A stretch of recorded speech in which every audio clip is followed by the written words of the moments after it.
Wednesday, February 18th. Today, Phil Sheegl testimony, what the city's former CAO had to say at the Winnipeg Police Headquarters inquiry yesterday. Also, a disturbing bullying incident, what a mom says happened to her 11-year-old son at school, and the push to launch an investigation.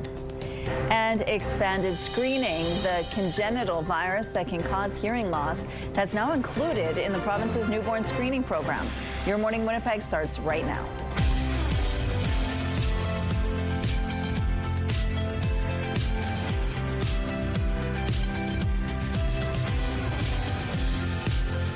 Good morning, Manitoba. Happy Wednesday to you. Thank you so much for being with us here on Your Morning Winnipeg. Ainsley McPhail took a drive to Ile-des-Chênes this morning because she's with the Wildlife Haven and Rehabilitation Center. Fun. It's a great place to visit because you get to see how the animals are being taken care of and also the importance of being able to support the cause because there's so many animals that need care there. But also, they're putting on an art auction, and some of the pieces in the art auction have been touched personally by some of these animals. So we're going to find out a little bit more on the pieces itself and what happens at the center, as well as some of the beautiful pieces you can purchase for yourself. Cool. But driving in today wasn't too bad, Catherine. The storm is sort of slowing down a little bit. We're not using the word storm, Rochelle. But yes, to your point, we are tracking a low pressure system. We had thought it was going to clip in overnight. The forecasting for this has changed a little bit in that, as you can see, you can't really see any snow. There is some light snow pellets, some snow, very trace amounts, if you will, here in Winnipeg, and some light snow is falling to the west of us, but it hasn't totally showed up yet, and we're likely to see it later on this morning. Currently, we're at -3 degrees with the wind chill. Feels more like -10. The winds are strong out of the east at 34, gusting at times to 44 kilometers per hour. Pressure is falling. Humidity sits at 60%. So yes, this low pressure system that has had estimations for snowfall accumulations anywhere from 10 to 20 centimeters is hovering there around southwestern Manitoba. So the beginning stages of that light snow is beginning to fall there. As such, those snowfall warnings still in effect, all lit up in yellow there. This is a Montana low is what they're calling it. So likely the snow will continue throughout the day, overnight, and taper off into tomorrow. Again, it's a little slower moving than we thought. Our futurecast gives us a better sense of this. It's kind of making an L shape around the province. As the day progresses, you see it push up. So that's when we'll likely see the snowfall starting later this morning, with some very strong easterly winds could be causing some visibility issues at times. And then overnight, still the lagging tail of it there, bringing likely some light snowfall, and then into tomorrow, off and on periods of snow. In terms of our temperatures, today, another mild day, -4 degrees when -7 is typical. But on the back end of this system, we start to see some cooler values move in, and with it some chillier wind chill values as well. But what the trade-off is, we get some sunshine along with those cooler conditions. Thank you, Catherine. One of the key figures at the Winnipeg Police Headquarters inquiry took the stand Tuesday. Former city CAO Phil Sheegl testified he never discussed making a profit from the project with the owner of Caspian Construction. CTV's Jeff Keel reports. At the Police HQ inquiry, former City of Winnipeg CAO Phil Sheegl testified he wanted to make sure Caspian Construction, who eventually won the construction contract, was not left out of the bidding process. I thought he was a good choice. The project to buy and renovate the former Canada Post building ballooned from $135 million to $214 million. Sheegl testified he was comfortable lowering a performance bond for the construction contract from $40 to $25 million. The bond is collateral for the city. Sheegl says he wanted to make sure more companies were able to bid on the project, including Caspian owner Armic Babakanians, who he considered a bona fide bidder. Then I didn't want him to get shut out. You didn't want him to get shut out. Mm-hmm. The inquiry heard about a meeting between Babakanians and Sheegl before the contract was awarded. While Sheegl couldn't remember the meeting, he was asked if meeting one of the bidders and not others may be seen as bias. It was probably not right to meet with him. It was not right to meet with him, but I was not aware. I shouldn't say I wasn't aware. I didn't even think that there would be a problem with meeting with him or other people. A civil court judge concluded Sheegl took a $327,000 bribe from Caspian. Sheegl has always insisted it was for a land deal in Arizona with former Mayor Sam Cates and Babakanians. Sheegl was also asked if he and Babakanians ever discussed the Caspian owner making significant profits from the project and then sharing them with Sheegl and Cates. Absolutely, unequivocally, no. Jeff Keel, CTV News, Winnipeg. Sheegl's testimony is scheduled to continue today. The search for a man wanted in connection to a fatal Canada Day crash that claimed the lives of a Winnipeg couple is over. 37-year-old Matthew Govero is now in police custody. According to RCMP, Govero was driving a vehicle that crossed the center line of Highway 10 north of Swan River and crashed head-on into a vehicle parked on the shoulder. Royal Canoe bassist Brendan Berg and his longtime girlfriend Olivia Michalchuk were in that parked car and died. A 29-year-old man in Govero's car also died. RCMP say Govero was arrested in Winnipeg on Saturday.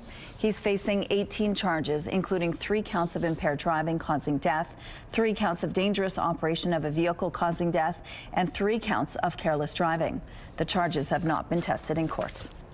Police in Rhode Island say the shooter in Monday's deadly tragedy at an ice rink killed their ex-wife and son, and that they had been to many hockey games before without incident. There was no indication from the family or friends that any violence was underway or that they were in fear of this specific individual. 3 others were injured, the parents of the shooter's ex-wife and a family friend. Police say at least 3 bystanders were able to contain the shooter, who was still able to reach for a second firearm and died from an apparent self-inflicted gunshot wound. Prime Minister Mark Carney has unveiled his government's new defense industrial strategy, which will prioritize building military equipment here at home. As a matter of policy, military procurement in areas where we have sovereign capabilities will be directed to Canadian firms first. Where we can't build alone, we will partner with like-minded allies, helping to attract investment, transfer intellectual property, and integrate supply chains so that public dollars flow back to Canada and Canadian jobs created right here. The $6.6 billion strategy will prioritize military spending in Canada, moving away from a reliance on American firms. The government's goal is for Canadian companies to make up 70% of overall spending in the next decade, and for Canadian companies to service and repair more of our Navy ships, Army vehicles, and Air Force planes. Carney says the new strategy will create 125,000 new jobs.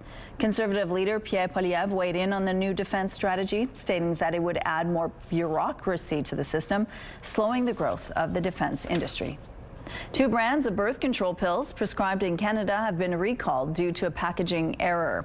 The recall by Teva Canada followed a complaint from a user who noted a package of the pills was missing an entire blister card.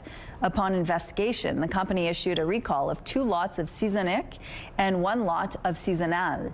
The public advisory warns users not to skip any doses and to get to a pharmacy for a replacement or alternative if possible.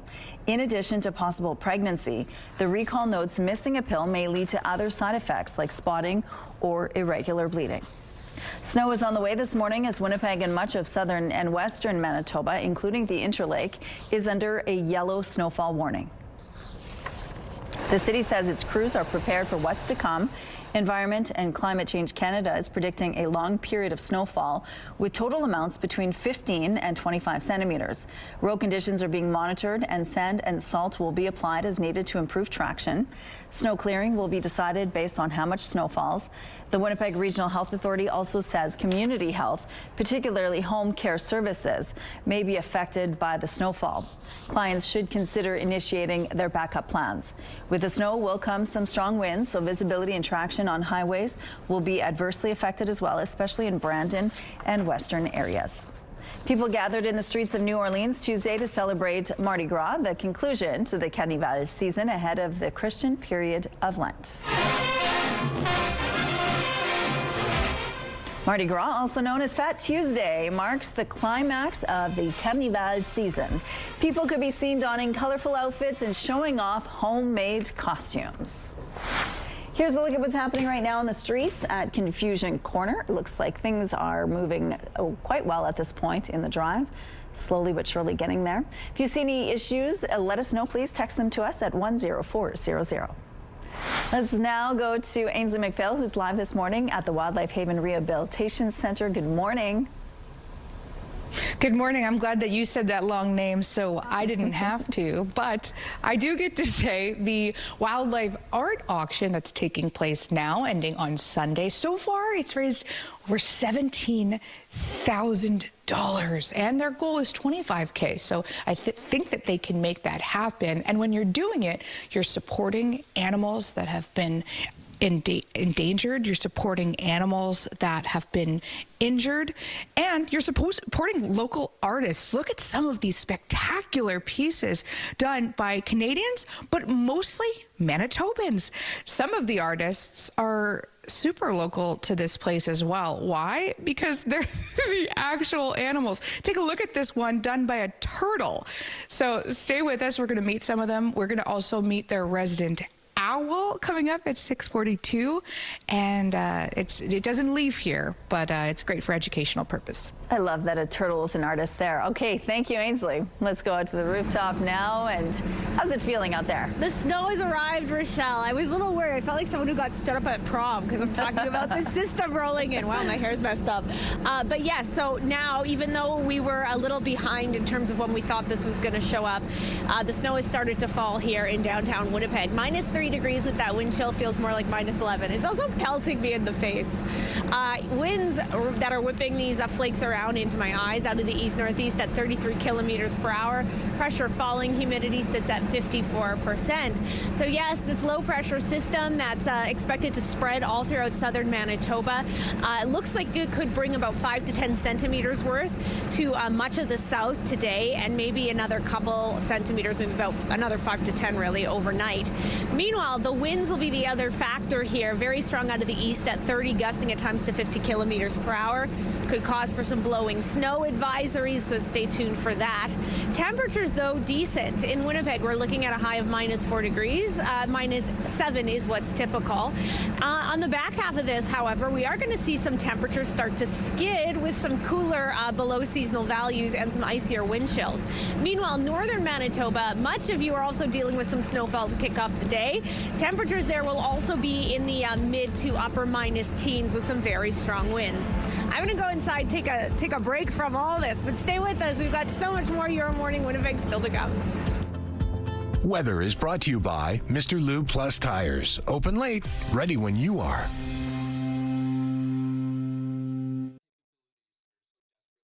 Good morning. The mother of a middle school student in Steinbach is speaking out about bullying. She says her son was beaten up and subjected to racist insults by his 11-year-old's classmates. Well, they called me at work around 3, and they said that Theo had been in an altercation with a couple boys, and both were fists were flying, and Theo had a fat lip. So I instantly started crying. Melissa Johnson says her 11-year-old son Theo sustained a concussion after 2 other boys attacked him during lunch hour at Stony Brook Middle School last week. Johnson says this isn't the first bullying incident either. She says classmates have been mocking Theo's Indigenous heritage and his weight, and she claims the school isn't doing enough to protect him. Now, Indigenous advocacy group Mino Odawin is calling for a formal investigation into how the Hanover School Division is handling the incident. Well, bullying is bad enough by itself. This is an escalation of that. This was an attack. This was an assault. We need to know that Theo's going to be safe going to school. A statement from the Hanover School Division says in part the incident was deeply upsetting for the student, family, and broader community. The division says every student deserves to feel safe, respected, and supported at school, and that officials are investigating the incident. Meantime, RCMP confirmed they spoke with Theo's family but can't lay charges because the 2 accused boys are under the age of 12. A delay in care contributed to the death of a woman who waited 11 hours in a Winnipeg emergency room. That's according to 55-year-old Stacey Ross's family, who spoke to media Tuesday alongside PC Health critic Kathleen Cook. The PCs are calling for a public inquiry into 4 recent deaths at Winnipeg ERs. This as Ross's daughter Morgan says she met with St. Boniface Hospital officials who said her mom's death was preventable. I am 19 years old, and due to the Canada healthcare system, I have no mother to guide me. I have no mother to watch me grow. I have no mother to see my accomplishments. My mother was taken from me. As CTV News first reported, Ross went to the St. Boniface ER on January the 4th with severe chest pain. She waited more than 12 hours before being sent home and was told she had a virus. But at home, she got sicker and went back to the same ER on January 15th. There, she waited another 11 hours before getting a CT scan, which showed she had pneumonia. Ross died that night. Health Minister Uzuma Azaguera told reporters answering the family's unanswered questions is a top priority. I have given direction to St. Boniface to ensure that an external out-of-province expert is brought in to this CI to ensure that the family's concerns are addressed and they are provided the reassurance they need. Ross's cause of death may not be revealed for months, according to her family. Coca-Cola Canada has announced a major investment in its bottling plant in Brampton, Ontario. $141 million will be spent on expanding the facility. This announcement marks the largest single investment that our owners have made in our business to date. This will be our most technologically advanced line in the country. It's going to allow us to produce even more of the products locally, supplying the city of Brampton, supplying all of Ontario, and supplying Eastern Canada for decades to come. Officials say the expansion and new technology will allow the company to produce 20 million cases a year. The Brampton plant is the largest in the company's network and employs 1,200 workers. A Woodstock, Ontario man has been arrested after Canada Border agents seized more than 260 kilograms of meth at the Blue Water Bridge. The CBSA says the drugs were found during a search of a commercial truck that was entering Canada from the U.S. on February the 4th. Officers, with the help of a sniffer dog, found 16 duffel bags filled with suspected meth. A 29-year-old man was arrested and transferred into the custody of the RCMP. A Manitoba delegation is joining Team Canada's trade mission to Mexico. Federal Internal Trade Minister Dominic Leblanc is leading the mission. He's joined by Manitoba Business, Mining, Trade and Job Creation Minister Jamie Moses, along with Manitoba Indigenous and business leaders. The delegation is focusing on agriculture and food manufacturing, communication technology and creative industries. Manitoba's delegation is set to participate in more than 100 meetings with Mexican companies and investors. A year ago, a community group in Sudbury, Ontario made moves to save their local ski hill. This year, it seems their efforts were worth it. I think it's a little bit easier for my little brother because he's just starting to ski. I find it's really fun and I want to do it again. Yeah? I want to do it again too. More than 160 skiers hit the slopes on Family Day in Ontario. A year ago, the city had looked at closing it due to low numbers of people coming out. But a volunteer committee worked to help increase usage with more affordable user fees. They also added a section with jumps and rails. Next year, they're hoping fundraising can help pay to upgrade their chalet building. Traffic is brought to you by the Kidney Foundation. Help by donating your car today. We have some road closures to tell you about this morning. Following the rush hours on Osborne Street, the southbound curb lane will be closed from Roslyn to River Avenue. The northbound median lane on Sherbrooke Street will be closed between Wolseley and Westminster Avenue. And the southbound curb lane on Arlington Street will be closed from Notre Dame to Adele Avenue. If you have any other traffic tips, please text them to us. The CTV Live Eye is brought to you by Bath Fitter, exclusive home of the PermaFit solution. The snow has started here in Winnipeg. -3 degrees along those flakes. With that wind chill, feels more like -11. The wind pretty strong, whipping those snowflakes around out of the east-northeast at 33 kilometers per hour. Pressure falling, humidity at 64%. Yes, the low pressure system we've been forecasting is starting to move into our neck of the woods, and with it, we do have some decent temperatures. Yesterday it was a little bit of a frostier start to the day. Today, a lot more manageable. I'll move out of the way so you can see. -4 degrees in Portage, -3 in Morden and Winkler, -7 in Brandon, in the double digits in Swan River at -11. Cooler temperatures to the north, also some snowfall for you through many parts, Thompson, Churchill included.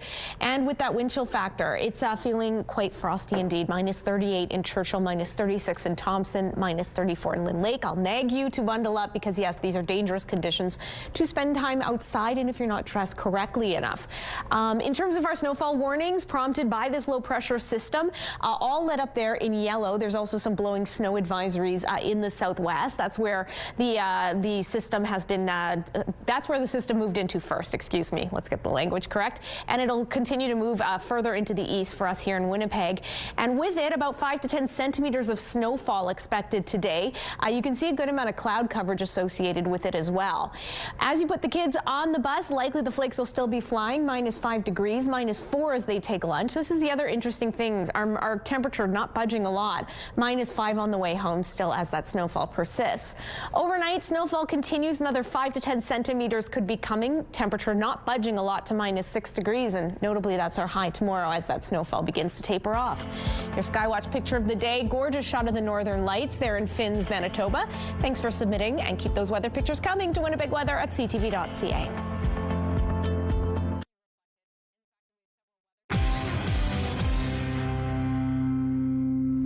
Good morning. Canada's inflation rate slowed down slightly last month. Data released Tuesday by StatsCan says inflation ticked down to 2.3% in January. Food prices were up, but that was offset by cheaper gas prices. This was our first look at inflation numbers since the Bank of Canada held its interest rate steady last month. The bank will get to see the February numbers before its next rate decision on March 18th. America is saying goodbye to Jesse Jackson. The 84-year-old civil rights leader marched with Dr. Martin Luther King Jr., mentored Al Sharpton, and helped pave the way for U.S. President Barack Obama. CTV's Heather Wright looks at his life, legacy, and his connection to Canada.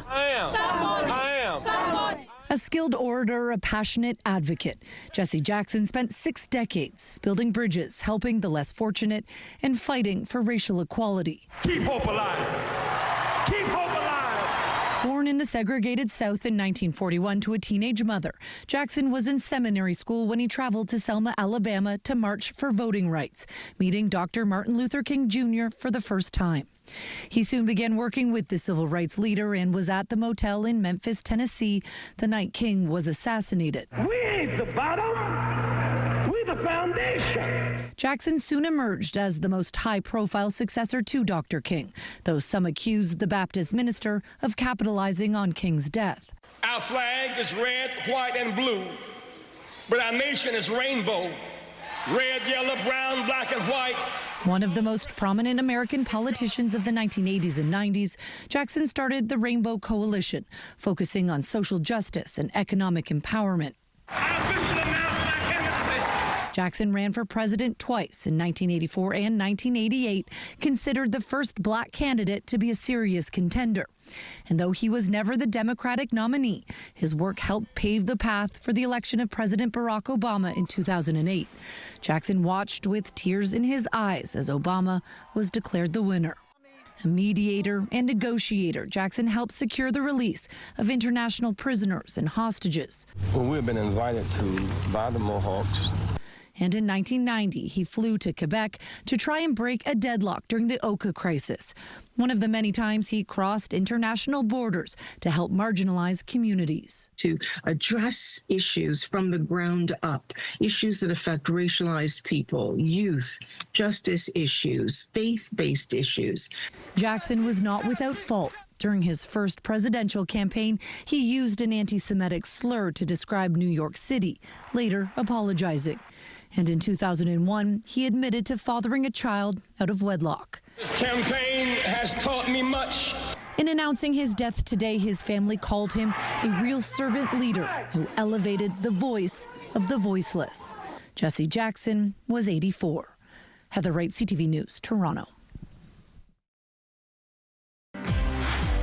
Here's a look at what's happening now on Portage Avenue. The snow is falling, and so you can expect that will definitely affect your drive-in this morning. You can see the street is already starting to get snow covered. We're going to take a quick break. We'll be right back.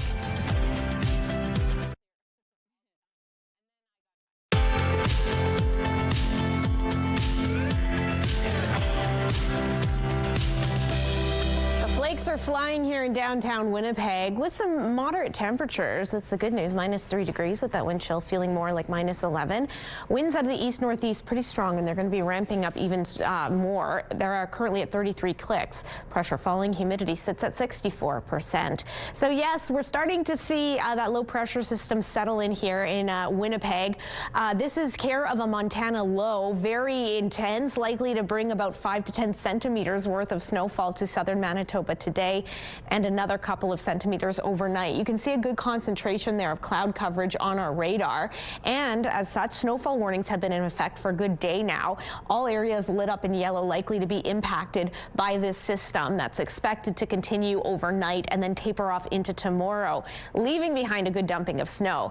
Our temperatures, though, are going to stay pretty mild through the span of this system and then cool off on the back end. Today, though, -4 degrees, -7 is what's typical.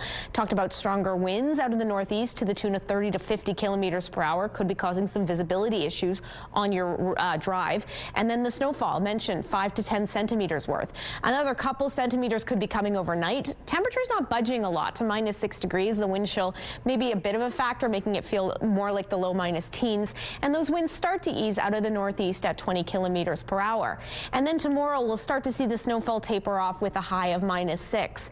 The cooler temperatures settle in around Friday. That's when we're below seasonal. Some frostier wind chill values expected, but we get some sunshine to cushion the blow into the weekend. It's a sure sign spring is not too far off. On Tuesday, the province started its ice cutting operations on the Red River. And as CTV's Danton Unger reports, for ice fishers on the river, this begins the countdown to the end of the ice fishing season. Moose Sheegl got an unwelcome surprise when he drove to the end of Maine Tuesday afternoon, only to get turned around. We wanted to come do some ice fishing, and suddenly it says, "Do not enter." We're like, what the hell is going on? What's going on is the province's annual ice cutting operations that got underway Tuesday morning, with the bright green Amphibex machines beginning to claw their way down the Red River from the Netley Marsh to Selkirk, about 28 kilometers in total. This program started 20 years ago, with these mighty machines breaking up the ice to reduce the risk of flooding caused by ice jams on the lower Red River. Warning signs have been posted along the Red River, with the province asking those using the river to stay off the ice in these areas. Ice fishers are also reminded to remove huts or other materials in the areas where the ice jam mitigation program is taking place, the province said in a bulletin, adding notices to ice fishers will be posted at least 2 weeks before the shacks need to be removed. Meanwhile, further down the river near Lockport, Dirk Fenderboss and his brothers are getting in as much ice fishing as they can.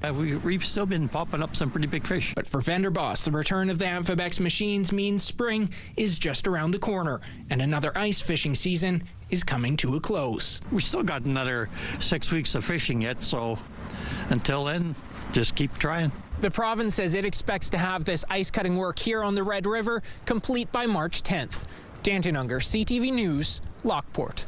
More than 1,500 newborns have been screened for congenital cytomegalovirus since a provincial program was expanded in December. We're going to identify these kids, we're going to be able to treat them, and kids are going to have a much better outcome. CCMV affects around 1 in 200 births and is one of the leading non-genetic causes of permanent hearing loss in children. It can also result in developmental delays. Early screening helps identify infections sooner, so doctors can monitor and treat the virus, reducing the risk of long-term complications. We want to prove it's congenital, and to prove it's congenital, we need to catch it in the first 3 weeks of birth. And 2, the treatment needs to be early. The earlier the treatment, the better. The baby's still young. The antivirals are like so effective. Manitoba joins Saskatchewan, Ontario, and some U.S. jurisdictions in providing universal CCMV screening. Manitoba's newborn screening program uses a small heel prick blood sample to screen for more than 40 rare disorders. Prime Minister Mark Carney is confirming Canada has started trade decisions with countries from the EU and some Pacific nations. Some experts say that could make our relationship with the U.S. even more strained. You know Donald Trump. If you go down this road, he will take this as a personal affront. And we seem to be walking into the punches. I don't quite understand the strategy. This potential trading bloc would include 39 countries representing 1.5 billion people. This idea builds on the Prime Minister's speech in Davos, where he called on the world's middle powers to join together. Opposition MPs say while they applaud the PM's efforts, they should be focused on renewing the Canada-US-Mexico trade agreement. Now to the latest on the investigation to find Nancy Guthrie. Police say DNA found on a glove doesn't match anything in the national database. The glove was found about 3 kilometers from Guthrie's home, but investigators say there were no hits on the DNA. The 84-year-old was reported missing on February the 1st. Investigators were seen inspecting the cameras on a neighbor's home yesterday, and police are also now working to possibly find Guthrie by detecting her heart pacemaker using technology that can detect signals from electronics and medical devices. Winnipeg Blue Bombers quarterback Zach Collaros is excited for the 2026 season, but admits it could be his CFL swan song. There's a chance, yeah. Thought of it? Yeah. Yeah, but not in like a negative way. Like I still feel really good. I still really enjoy like the entire process. I enjoy working out, like getting up early and doing it. And then, you know, this off season's been great. You know, working with Tommy and putting stuff together. You know, for the training camp and for the season. You know, so I've kind of been reinvigorated in that way. Collaros is entering his 7th season in blue and gold and 14th in the league. The two-time CFL Most Outstanding Player talked about his up-and-down 2025 campaign marred by injuries and turnovers, but says 2026 is a chance to erase all that and credits management for beefing up the offensive line and reloading the receiver core in free agency. For myself, you know, being a little longer in the tooth, you know, in this game and some of the other guys who've been here for a long period of time, I think it just sends a message like, hey, we're trying to win now. Like we want to continue competing for Western Championships and competing for Grey Cups. Collaros says he's also looking forward to working alongside new offensive coordinator Tommy Condell. The 2026 CFL season kicks off in June. Here's a look at what's happening now in traffic on the Norwood Bridge. You can see things are starting to pile up a little bit there on the streets as the snow is now officially falling. If you see any issues out in traffic, please let us know. Here's a look at your gas prices. The Canadian average is $1.29. The Manitoba's average is $1.19. Winnipeg's average is $1.18. And Winnipeg's lowest price is $1.11. All this info is on GasBuddy.com. Coming up, we're live at the Wildlife Haven Rehabilitation Center. This piece of art has been touched by an animal, and the money raised goes to take care of animals in the center. Stay with us for more details.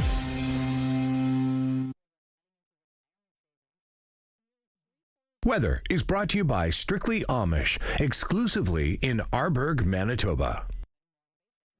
I don't think it's really translating, but the snow is coming down heavy. I feel like I'm being pelted with very heavy snowflakes. It's currently -3 degrees out here, so at least it's mild and pleasant. -11 with the wind chill. Winds that are causing these kind of aggressive snowflakes are out of the east-northeast at 33 kilometers per hour.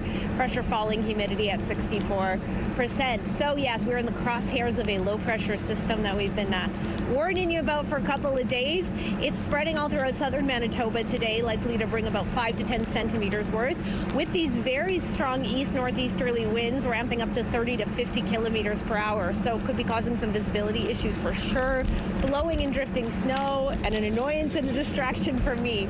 Temperatures, though, staying pretty mild. In Winnipeg, we're looking at a high of -4, and those are similar highs expected throughout the south.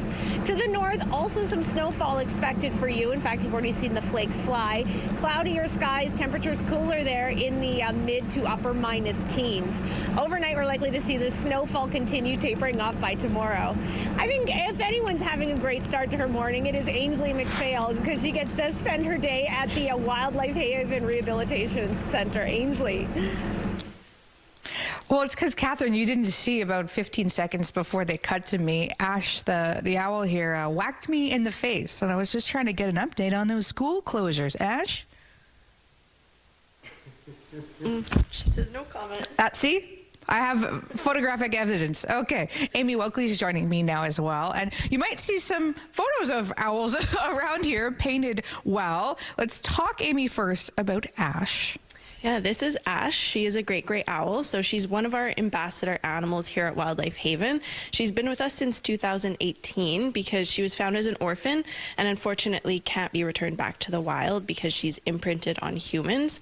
So she's part of our education program now, so we bring her to schools, daycare centers, retirement homes, personal care homes, pretty much anywhere. And she brings nature closer to people who might not be able to access nature normally. And obviously super adaptable to her environment. Yeah, she definitely is. She's very comfortable around us. She loves people so much because she's imprinted on humans. So she absolutely loves being in such crowded areas with people. She loves interviews too. She's a star. You know what? I think that's why I keep getting whacked in the face, because Ash is saying, hey, I'm the real star here. Get out of here. All right, the art, it's beautiful. Tell us about how people can get their hands on it. Yeah, so we're doing our online Art for Wildlife auction, and if you go to our website, it will pop up immediately, and there's a link directly to it. There's over 150 pieces, so there's definitely pieces for everyone, ranging from different price points all the way from, you know, $10. Some of them are all the way up to $500 now, and there's different types of wildlife, nature, there's sculptures, there's photographs, paintings. There's kind of a wide variety of everything available. Thank you so much. And some of these animals have actually painted them themselves. We're going to tell you how you can get your hands on them. Stay with us.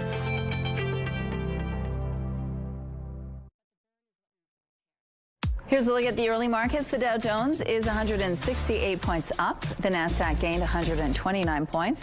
The S&P index added 29. The Canadian dollar slightly decreased to 73.22 cents U.S. Overseas, the Hang Seng is 138 points higher, and the Nikkei jumped 577 points. Good morning. It is 6:46. A trial is now underway for a man accused of fatally shooting 5 people in a West Broadway rooming house. Opening arguments began Tuesday morning in the trial for Jamie Felix. He's pleaded not guilty to 5 counts of second-degree murder for the deadly shooting in November 2023. The prosecutor told the jury Felix fired 9 shots into a unit after days of using drugs and drinking alcohol. She went on to say Felix then turned the gun on himself but ran out of bullets. He was arrested 5 days later. 2 people died at the scene. 2 others died in hospital shortly after, and the 5th person died last year. The search for men wanted in connection to a fatal Canada Day crash that claimed the lives of a Winnipeg couple is over. 37-year-old Matthew Govereau is now in police custody.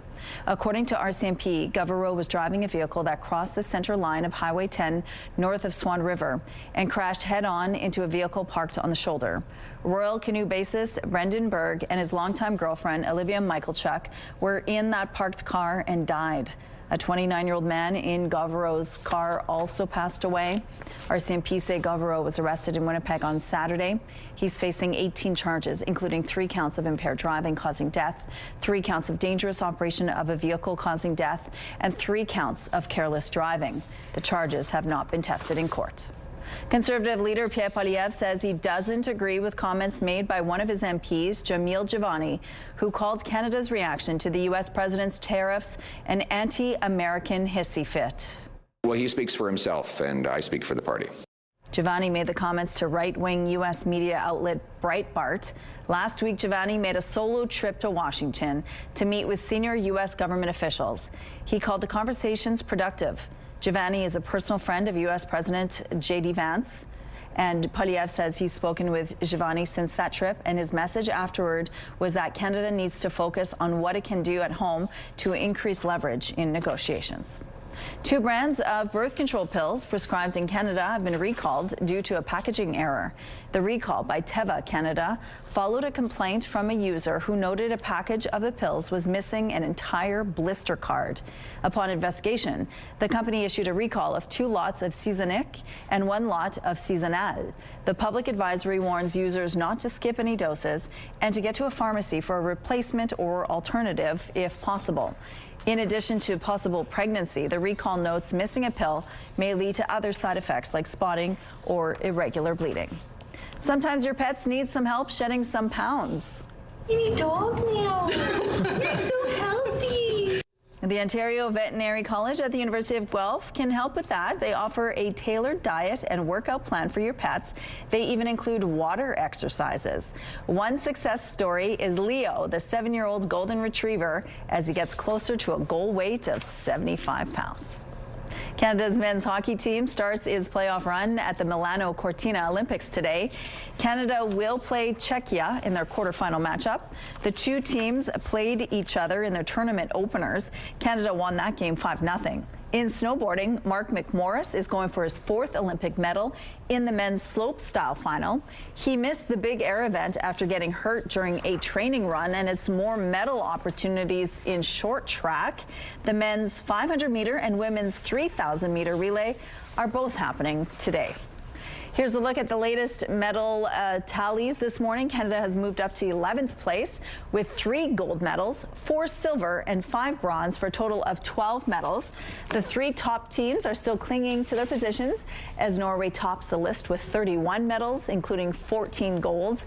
Italy is in second with 24 total podium appearances and 9 gold medals. The USA is still in third with 21 medals, 6 of which are gold. We have some road closures to remind you about this morning following the rush hours on Osborne Street. The southbound curb lane will be closed from Roslyn to River Avenue. The northbound median lane on Sherbrooke Street will be closed between Wolseley and Westminster Avenue. And the southbound curb lane on Arlington Street will be closed from Notre Dame to Adele Avenue.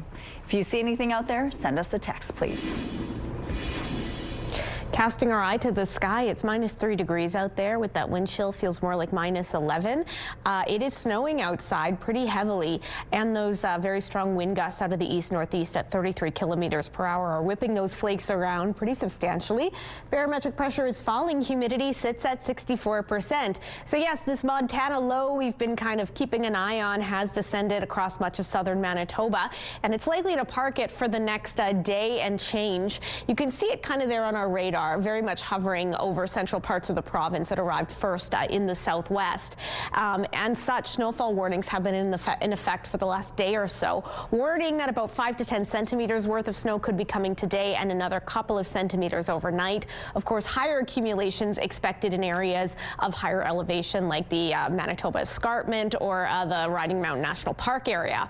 Meanwhile, northern Manitoba, you're not totally immune. You're dealing with some flurry activity not associated with this low. And some cooler temperatures. In Thompson at -18 degrees your high, -21 in Gillam, -27 in Churchill. Island Lake looking cool and sunny there under a mix of sun and cloud with a high of -11. Similar conditions in the northwest, though a hair warmer to the tune of -13 in Opaskwayak Cree Nation and the Paul, -14 in Flin Flon. Norway House -10 with a little bit more of sunshine expected there. Southwestern Manitoba, you've had the flakes flying before us, as mentioned. Some very strong northeasterly winds throughout the day alongside your flurries, and temperatures at about seasonal. For us here in south central regions, we're going to be a bit warmer with those flakes flying throughout the day and those strong northeasterly winds, and northwestern Ontario much the same, although Red Lake likely to stay dry. Overnight, the snow continues, another couple centimeters likely coming. Winds ease, temperatures dip to -6, and then tomorrow we start to see that system taper off with a high of -6. Thank you, Catherine. If competitive curling isn't your thing, a group of Manitobans has decided to shake things with their event in Moosomin called the Fun Spiel. CTV's Regina de Kloot has the details. A funny bunch took over the Moosomin curling rink over the weekend, bringing Manitoba's Fun Spiel to the pebbled ice. She had the opportunity to beat her dad twice, but because I fell. Not the same game. Not the same game. Curlers aged 18 to 75 participated in the event. Curling is also something that you can transform into other things. Just like bowling transformed into glow bowling and stuff like that, bingo bowling, curling can do the exact same thing. Their spin on curling is adding a whole lot of jokes, including an award for the weakest team. It rhymes with rapper. Everybody puts on a fun team name, and then they put on costumes according to their theme name, and then we give everybody nicknames. It's just fun. For which many travel long distances. We have people that come down from Thompson, and they drive 8 hours just to come to this event and drive another 4. Melissa and Ryan Duncan started the event 30 years ago. Until this year, they've always gone to Minnesota. But just with tensions and stuff, we just weren't going to get enough people to be able to come out to it. So we wanted to keep the Fun Spiel going. Duncan hopes it will be around for a long time, though some pledged never to return. Thanks for everything, everyone. I'm retiring. Why? Because I lost my 2 daughters and my favorite uncle, who's not my favorite uncle anymore. The organizers plan to bring the Fun Spiel back to Moosomin next year. Ruzina Daklut, CTV News, Moosomin. A specialist doctor is bringing new life to some unique patients. CTV's Adam Sawatsky finds out how she's working to ensure a fuzzy family heirloom continues cuddling for generations to come. Well, Daniel Brown waits to see the doctor. He introduces us to the patient. We think he's about 115 years old. Since Daniel's grandfather first bought a toy bear for his children, Big Teddy has been passed down through 5 generations. Well, I just remember that he was big and reassuring. Daniel's daughter did too. And now Big Teddy attends tea parties with Daniel's granddaughter. He's been adored by a lot of people. But all that love had taken its toll. So Daniel brought him to a stuffy specialist. I'm Dr. Ruth. Ruth Hassman grew up being the doll-loving daughter of a human doctor who considered nursing before embarking on a career crafting bears, which led to this retirement job, rehabilitating them. And now I'm a surgeon. Now Ruth operates a teddy bear hospital out of her dining room, where she's performed more than 1,000 surgeries. I do cataracts, give you new joints, facelifts. A lot of clients will say, oh, gee, I'd like to have a facelift. Can you do that too? And Dr. Ruth's home is filled with all sorts of plushy parts, so she can refurbish stuffies of all ages. But at 115, Big Teddy is her oldest patient ever. So it's an excitement and it's a challenge. Well, Big Teddy's diagnosis was dire. Dr. Ruth was determined. Before performing a long list of procedures that included constructing new joints, replacing old straw stuffing, and refurbishing a broken voice box. But the best sound of all? Oh my gosh, look at him. Is hearing how humans react to her work. You know, I'm certain I've never heard him growl before. I hope he's just saying he's happy to see me. My heavens, yes, yes. I'll bet you feel a lot better, old boy. And because no matter how old we get, our inner child never stops benefiting from an unconditional cuddle, Dr. Ruth has no plans to retire, despite being almost 83. Because I love it. And it's something good that I can give back to a person. So Big Teddy can keep paying all this love forward for another century or more. Adam Sawatsky, CTV News, Vancouver. Here's what's happening now on the Prevache Bridge. You can see things are moving well so far this morning, maybe a little slow moving with the snow on the streets right now. We're going to take a break. We'll be right back. It's Wednesday, February 18th. Today, police headquarters testimony. Former CAO Phil Sheegl takes the stand at the inquiry into the city's controversial project. Plus, Steinbach school assault. A mother speaks out after her son suffers a concussion and racist bullying at school. And trade mission in Mexico. Manitoba joins Dominique Leblanc on Team Canada's push for new business deals. Your Morning Winnipeg starts right now.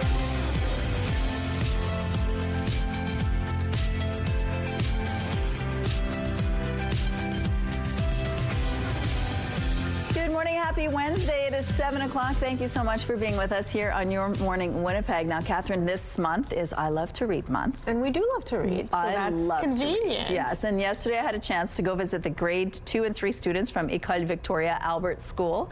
They were very great and asked so many great questions. So hello to you. I promised I would say hello to them at 7 o'clock this morning, because that's when they're up, I think. And the weather today, it's slowly coming in, that snow. Yes, not a bad day to hunker down with a good book indeed, because yes, we're starting to see the beginning stages of this low pressure system that we've been watching for the last couple of days, waiting for its descent. Well, it's here. It's bringing some heavy snow throughout southern Manitoba. Temperatures, though, are mild. -3 degrees with that wind chill, feels more like -11. A big factor with this system are these strong east-northeasterly winds, currently at 33 clicks.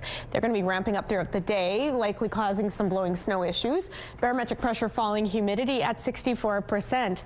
So yes, it is spreading that snowfall all throughout southern Manitoba. It is likely to do so for the next day to come.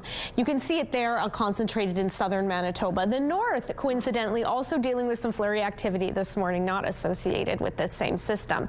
It has triggered these snowfall warnings in effect all throughout southern Manitoba, saying that about 5 to 10 centimeters worth, this is Environment and Climate Change Canada, could be coming of snow today. I really messed that sentence up. And then another couple couple centimeters overnight, with higher accumulations expected in areas of higher elevation, so Riding Mountain National Park.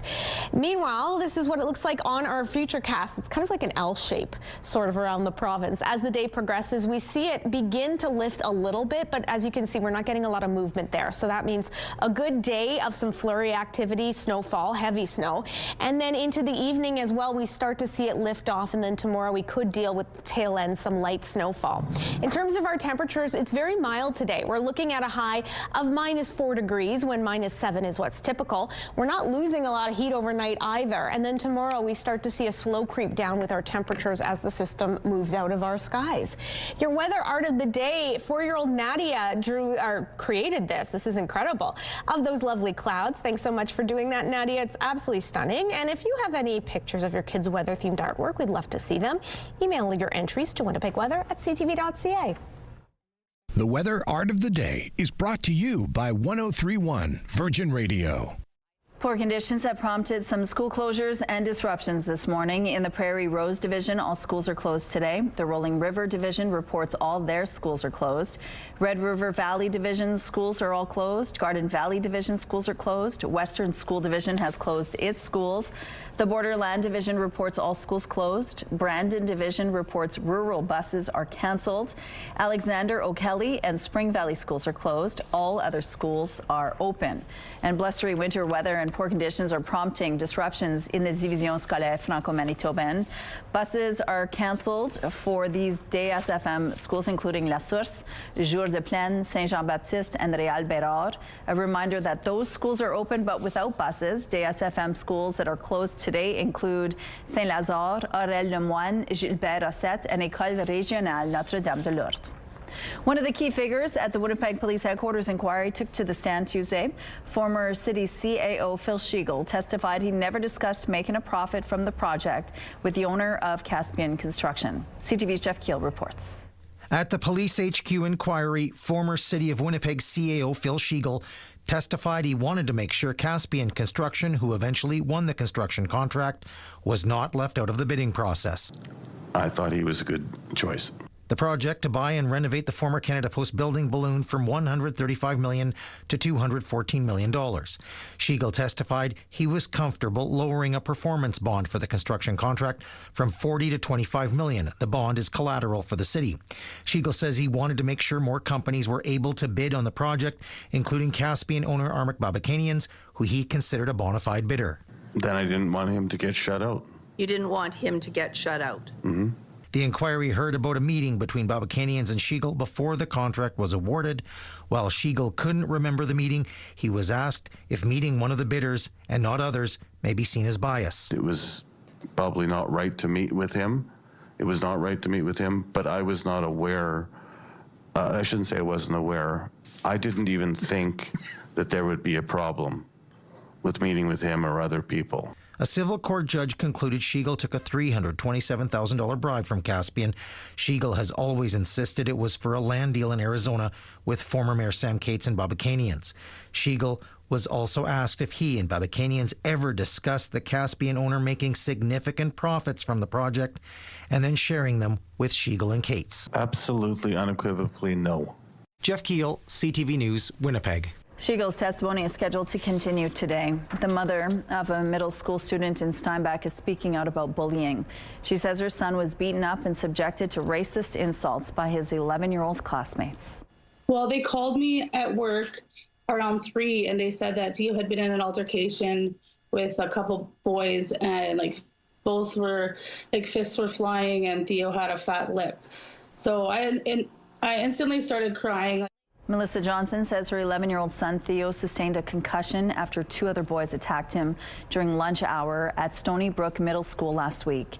Johnson says this isn't the first bullying incident either. She says classmates have been mocking Theo's Indigenous heritage and his weight, and she claims the school isn't doing enough to protect him. Now, Indigenous advocacy group Mino Odawin is calling for a formal investigation into how the Hanover School Division is handling the incident. Bullying is bad enough by itself. This is an escalation of that.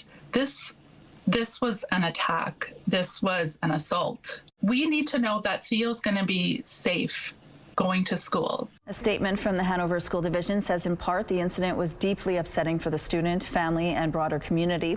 The division says every student deserves to feel safe, respected, and supported at school, and that officials are investigating the incident. Meantime, RCMP confirmed they spoke with Theo's family, but can't lay charges because the two accused boys are under the age of 12. Members of BC's legislature paid tribute to the victims and survivors of Tumbler Ridge 1 week after the mass shooting. Her self-sacrifice and her actions on the day of this horrific event likely saved the lives of 3 children in the library. BC Premier David Eby spoke about the heroic actions of educational assistant Shonda Aviawagana Durand, who was killed. One of the survivors, Paige Hoekstra, was shot in the chest. According to her family, she is now well enough to return home in Tumbler Ridge. 12-year-old Maya Edmonds, who was shot in the head, remains in hospital. Meanwhile, temporary classrooms are being brought to the school and set up so students don't have to go back into the school where the 6 people were shot and killed. There will also be no pressure for students to return before they're ready. A Manitoba delegation is joining Team Canada's trade mission to Mexico. Federal Internal Trade Minister Dominic LeBlanc is leading the mission. He's joined by Manitoba Business, Mining, Trade and Job Creation Minister Jamie Moses, along with Manitoba Indigenous and business leaders. The delegation is focusing on agriculture and food, manufacturing, communication, technology, and creative industries. Manitoba's delegation is set to participate in more than 100 meetings with Mexican companies and investors. Here's a look at what's happening now in traffic at Kenaston and Sterling Lion Way. It looks like things are moving really well in this part of the city. There is snow on the streets, though, so you're going to need some extra stopping distance because it'll be a little bit slippery out there. The Canadian housing market started the year in a deep freeze as both prices and sales continued their downward trend. The benchmark home price fell 0.9% in January to $665,200, the lowest level in almost 5 years, according to seasonally adjusted data from the Canadian Real Estate Association. Sales of existing homes plunged by 5.8% month over month as densely populated regions were hit with a major winter storm. The benchmark price dropped by 5% from January of 2025, while sales activity came in 16% lower than a year ago. An Ontario court has ordered investors who benefited from a multi-million-dollar Ponzi scheme to return $21.5 million in profits to the bankruptcy estate of Douglas Grosel, the Burlington, Ontario man who ran the scheme for 2 years before it collapsed in 2022. It will be used to compensate other victims who lost everything. Some of the winners were arguing that the court cannot conclude that Grosel intended to commit fraud in every transaction and payouts should be reviewed individually. That was rejected. Those are your morning business headlines. For BNN Bloomberg, I'm Roger Peterson. Let's go back now to Ainsley McPhail, who's live with the Wildlife Haven Rehabilitation Center. That's where animals get care when they've either been injured or orphaned. And they have an art auction coming up. Good morning, Ainsley. Good morning, and such beautiful pieces, over 120 of them. I've been trying to count how many otters I can find. 1, because they're adorable, and 2, because cameraman Kenny and I always send each other otter emojis. Look that one up. They're absolutely hilarious. Their goal is $25,000 to get this local art out to help sick and injured animals. Last year alone, they saw over 2,500 of them. And of course, you love to hear it, spring is coming up, but in those spring and summer months, that's when, of course, they get the more traffic, and they need the support, whether it's for their enclosures or bandaging them up, whatever else they may need. Coming up, we're going to maybe meet some of those animals. Okay, thank you, Ainsley. Let's go out to the rooftop now. The snow is falling. Catherine, how's it looking out there? You know, it's kind of not tapered off fully. It's more like a light reprieve. The snow has become a bit lighter in the last hour. Winds are easing slightly. It's still mild at -4 degrees. That wind chill feels more like -11. Those east-northeasterly winds currently at about 25 kilometers per hour. Pressure falling. Humidity sits at 69%. So yes, this very potent low-pressure system is spreading snowfall throughout southern Manitoba. We did get an update from Environment and Climate Change Canada that their snowfall accumulations could be a little bit on the lighter side than what was initially expected, because with those warmer temperatures overnight, that precipitation initially showed up as freezing drizzle. But now now it's full-on snowflakes falling, so about 5 to 10 centimeters worth could be coming our way. Winds will be strong out of the east, though they will ease into the later morning, so that will help with the blowing snow factor. But it will be lingering, this system, for likely the overnight, another couple centimeters worth coming overnight before it tapers off into Thursday. For us here in Winnipeg, we're looking at a high of -4 degrees, and on the back end of the system, some cooler temperatures peaking in the mid-minus teens. Weather is brought to you by Blinds Are Beautiful. Our new Hunter Douglas showroom is at 900 Lorimer. It's time now for our question of the day, and February is I Love to Read month, so we're asking, what book are you reading right now? You can text your answer to 10400. Make sure to follow the automated instructions so we can feature your response. Don't forget to include your name, and if you have a photo, share that too. At Your Morning Winnipeg, we're all about celebrating your amazing pets, whether they're furry, feathered, or scaly. Your Pet of the Week submissions are amazing. We want more. Whether they're dogs, cats, birds, or any other pet pals, we want to see them. Drop your pet photos and a fun little story about them to petoftheweek@ctv.ca, and then catch us every Thursday to find out if your pet is our Pet of the Week on Your Morning Winnipeg. We're going to take a break here. We'll be back right after this. Good morning. It is 7:15. A delay in care contributed to the death of a woman who waited 11 hours in a Winnipeg emergency room. That's according to 55-year-old Stacey Ross's family, who spoke to media Tuesday alongside PC health critic Kathleen Cook. The PCs are calling for a public inquiry into 4 recent deaths at Winnipeg ERs. This, as Ross's daughter Morgan says she met with St. Boniface Hospital officials who said her mom's death was preventable. I am 19 years old, and due to the Canada healthcare system, I have no mother to guide me. I have no mother to watch me grow. I have no mother to see my accomplishments. My mother was taken from me. As CTV News first reported, Ross went to the St. Boniface ER on January the 4th with severe chest pain. She waited more than 12 hours before being sent home and was told she had a virus. But at home, she got sicker and went back to the same ER on January 15th. There, she waited another 11 hours before getting a CT scan, which showed she had pneumonia. Ross died that night. Health Minister Uzama Azaguera told reporters answering the family's unanswered questions is a top priority. I have given direction to St. Boniface to ensure that an external out-of-province expert is brought in to this CI to ensure that the family's concerns are addressed and they are provided the reassurance they need. Ross's cause of death may not be revealed for months, according to her family. Coca-Cola Canada has announced a major investment in its bottling plant in Brampton, Ontario. $141 million will be spent on expanding the facility. This announcement marks the largest single investment that our owners have made in our business to date. This will be our most technologically advanced line in the country. It's going to allow us to produce even more of the products locally, supplying the city of Brampton, supplying all of Ontario, and supplying Eastern Canada for decades to come. Officials say the expansion and new technology will allow the company to produce 20 million cases a year. The Brampton plant is the largest in the company's network and employs 1,200 workers. If you own a pair of Crocs, here's a chance to upgrade them. Some photos. Thank you, everyone. Lego collaborated with Crocs to create this, a real-life version of the Lego block for your feet. The red shoe is already sold out online. It's going for $200. Imagine that. Here's a look at what's happening now in traffic along the St. James Bridge. Things are picking up here, as you can see. Overall, moving quite well. We have no issues to tell you about at this point in the drive. Traffic is brought to you by Curtis Carpets, Manitoba's flooring experts. In entertainment, an American country rock singer-songwriter is returning to Winnipeg. For my time, but I've been told to never come back from Copperhead Road. Steve Earle is set to play the Burton Cummings Theatre on July the 15th. Earle is best known for his song Copperhead Road and is a Nashville Songwriters Hall of Famer. He's also written for the likes of Johnny Cash, The Pretenders, Emmylou Harris, and more. Tickets go on sale February 20th at 10 a.m. A Punjabi Canadian music star is heading out across the country this spring. Karan Aujla will bring his P-pop culture tour to Canada Life Centre on May 13th. It's his first Canadian tour and is in support of his newest album by the same name, which is the highest charting debut for a Punjabi language album.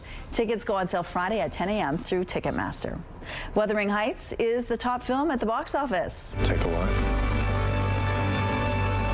Wife? What wife? Director Emerald Fennell's loose take on Emily Bronte's classic novel opened with $38 million in North America. The film, starring Margot Robbie and Jacob Elordi, earned $83 million globally over the long weekend. So far, ticket sales have been higher than anticipated. And Pedro Pascal is returning to a galaxy far, far away. Hey, never touch the buttons. A trailer has been released for Star Wars' latest adventure, Mandalorian and Grogu. Pascal is returning from the television series as the Mandalorian. Jeremy Allen White is voicing a member of the Hutt family. The film is directed and co-written by Jon Favreau, who created the original series.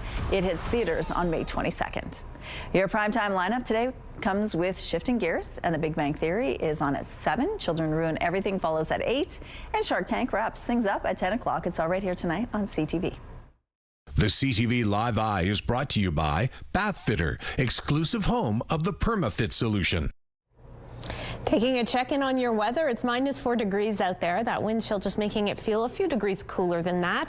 We have some snow falling. It's a bit lighter this hour, but it's likely to ramp up again any minute. The winds are out of the east-northeast. They've also eased at 25 kilometers per hour. Pressure falling, humidity sitting at 69%. Yes, that low pressure system we've been talking about for a number of days has arrived, spreading some snowfall throughout southern Manitoba. Temperatures, though, are very mild, especially compared to yesterday when we had some frosty wind chill values. Not the case today, as you just saw. Winnipeg's not alone with these mild conditions to kick off your Wednesday. -7 degrees in Brandon, -9 in Dauphin. Double digits in Swan River at -13. Meanwhile, some cooler temperatures unfolding across the very north there, Lynn Lake, Thompson, and Churchill, especially when you factor in the wind chill. Be sure to bundle up if you're spending time outside. You know, if you don't protect your skin, your extremities, it could be very punishing and dangerous indeed. Snowfall warnings in effect associated with this potent low pressure system, as Environment and Climate Change Canada calls it. About 5 to 10 centimeters of snow alongside strong easterly winds today, and another couple overnight. However, accumulations could be higher overnight, or in areas of higher elevation. There we go. Good amount of cloud coverage to kick us off, and when the kids head to school, temperatures will be mild and staying that way. Not a lot of fluctuation. In fact, we arrive at -5 and they head home under the same conditions with that snowfall continuing. Overnight, temperatures dipping down to -6 as the snowfall keeps up, and then tapers off into tomorrow with a high of -6. Stunning northern lights captured in Fins by Ride-In. Just a gorgeous shot. Thanks so much for sending that in. And if you've got any gorgeous shots, we'd love to see them. Email them to winnipegweather@ctv.ca.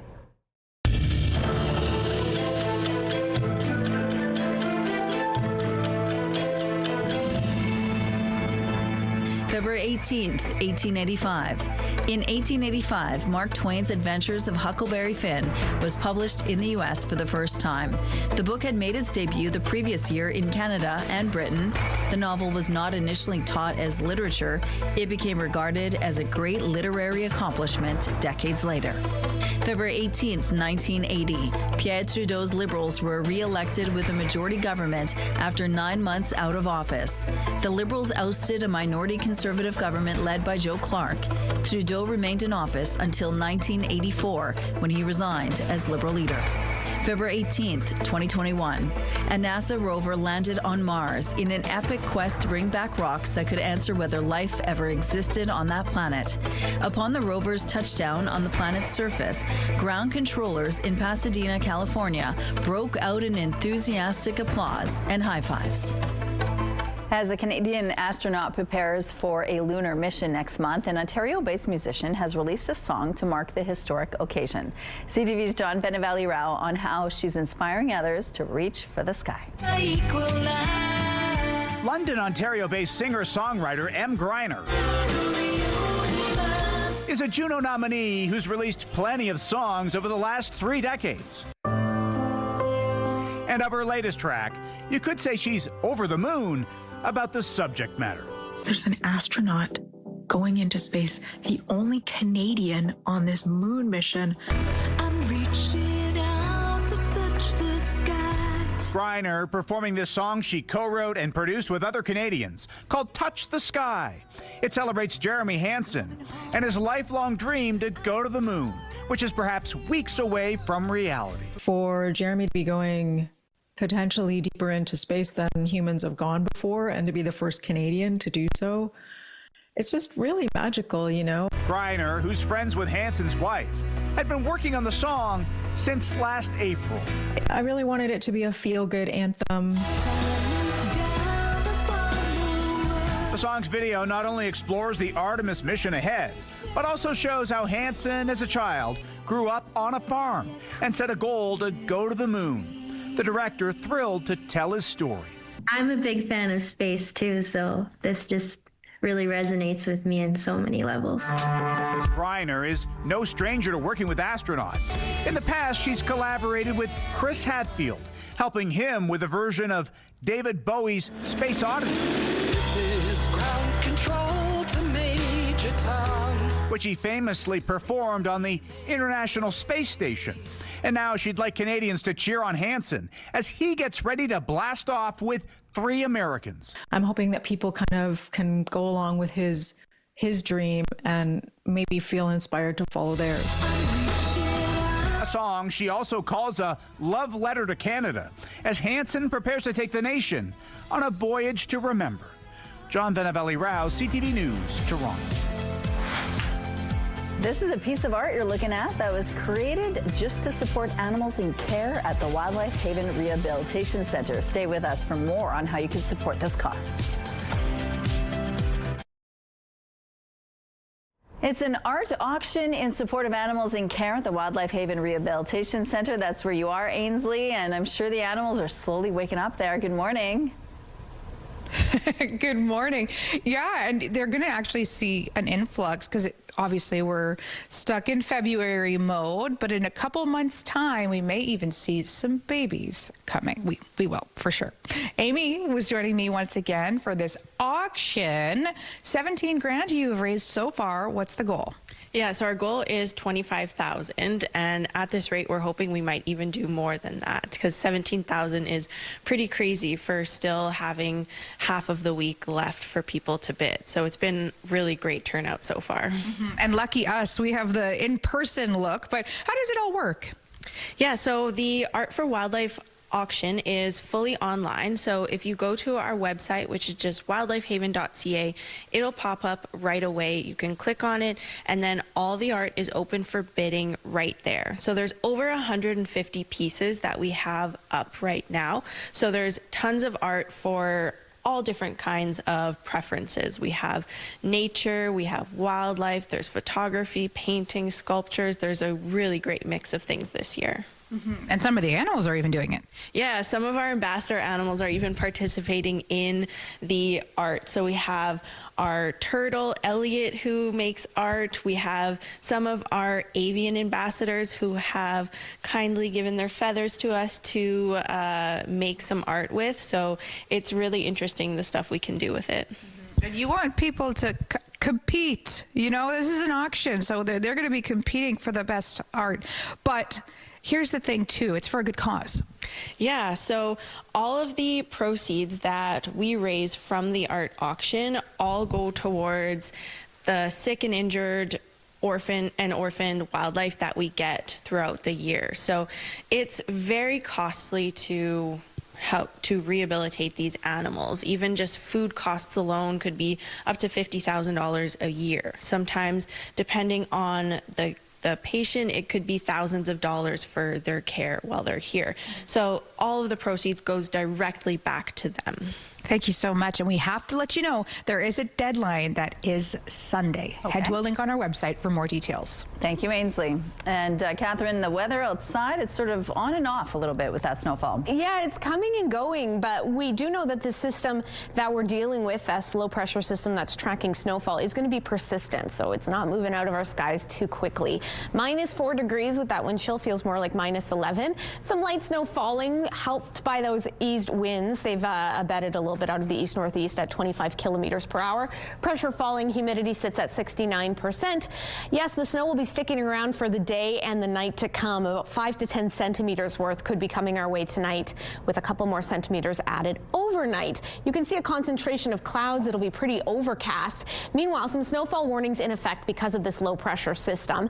And Environment and Climate Change Canada warns accumulations could be much higher in areas of higher elevation, like the Manitoba Escarpment riding down National Park, but the highest band of accumulation likely to come in Saskatchewan. So we here in Winnipeg still getting a good share, but not the most. -4 degrees is our high, so it'll be nice and mild. That's the good news. -7 is more what's typical. Those strong northeasterly winds will be ramping up again, and that snowfall, as mentioned, about 5 to 10 centimeters worth. Another couple overnight with temperatures not moving a lot to -6. That wind chill also not much of a factor, and those winds starting to ease out of the northeast.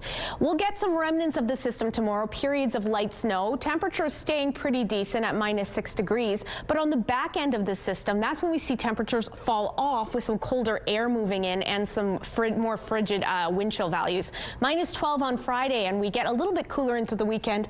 The good news is some sunshine comes along with it. Thank you, Catherine. The snow has arrived in much of southern and western Manitoba, including the Interlake, are under a yellow snowfall warning. The City of Winnipeg says its crews are prepared for what's to come. Environment and Climate Change Canada is predicting a long period of snowfall with total amounts between 15 and 25 centimeters.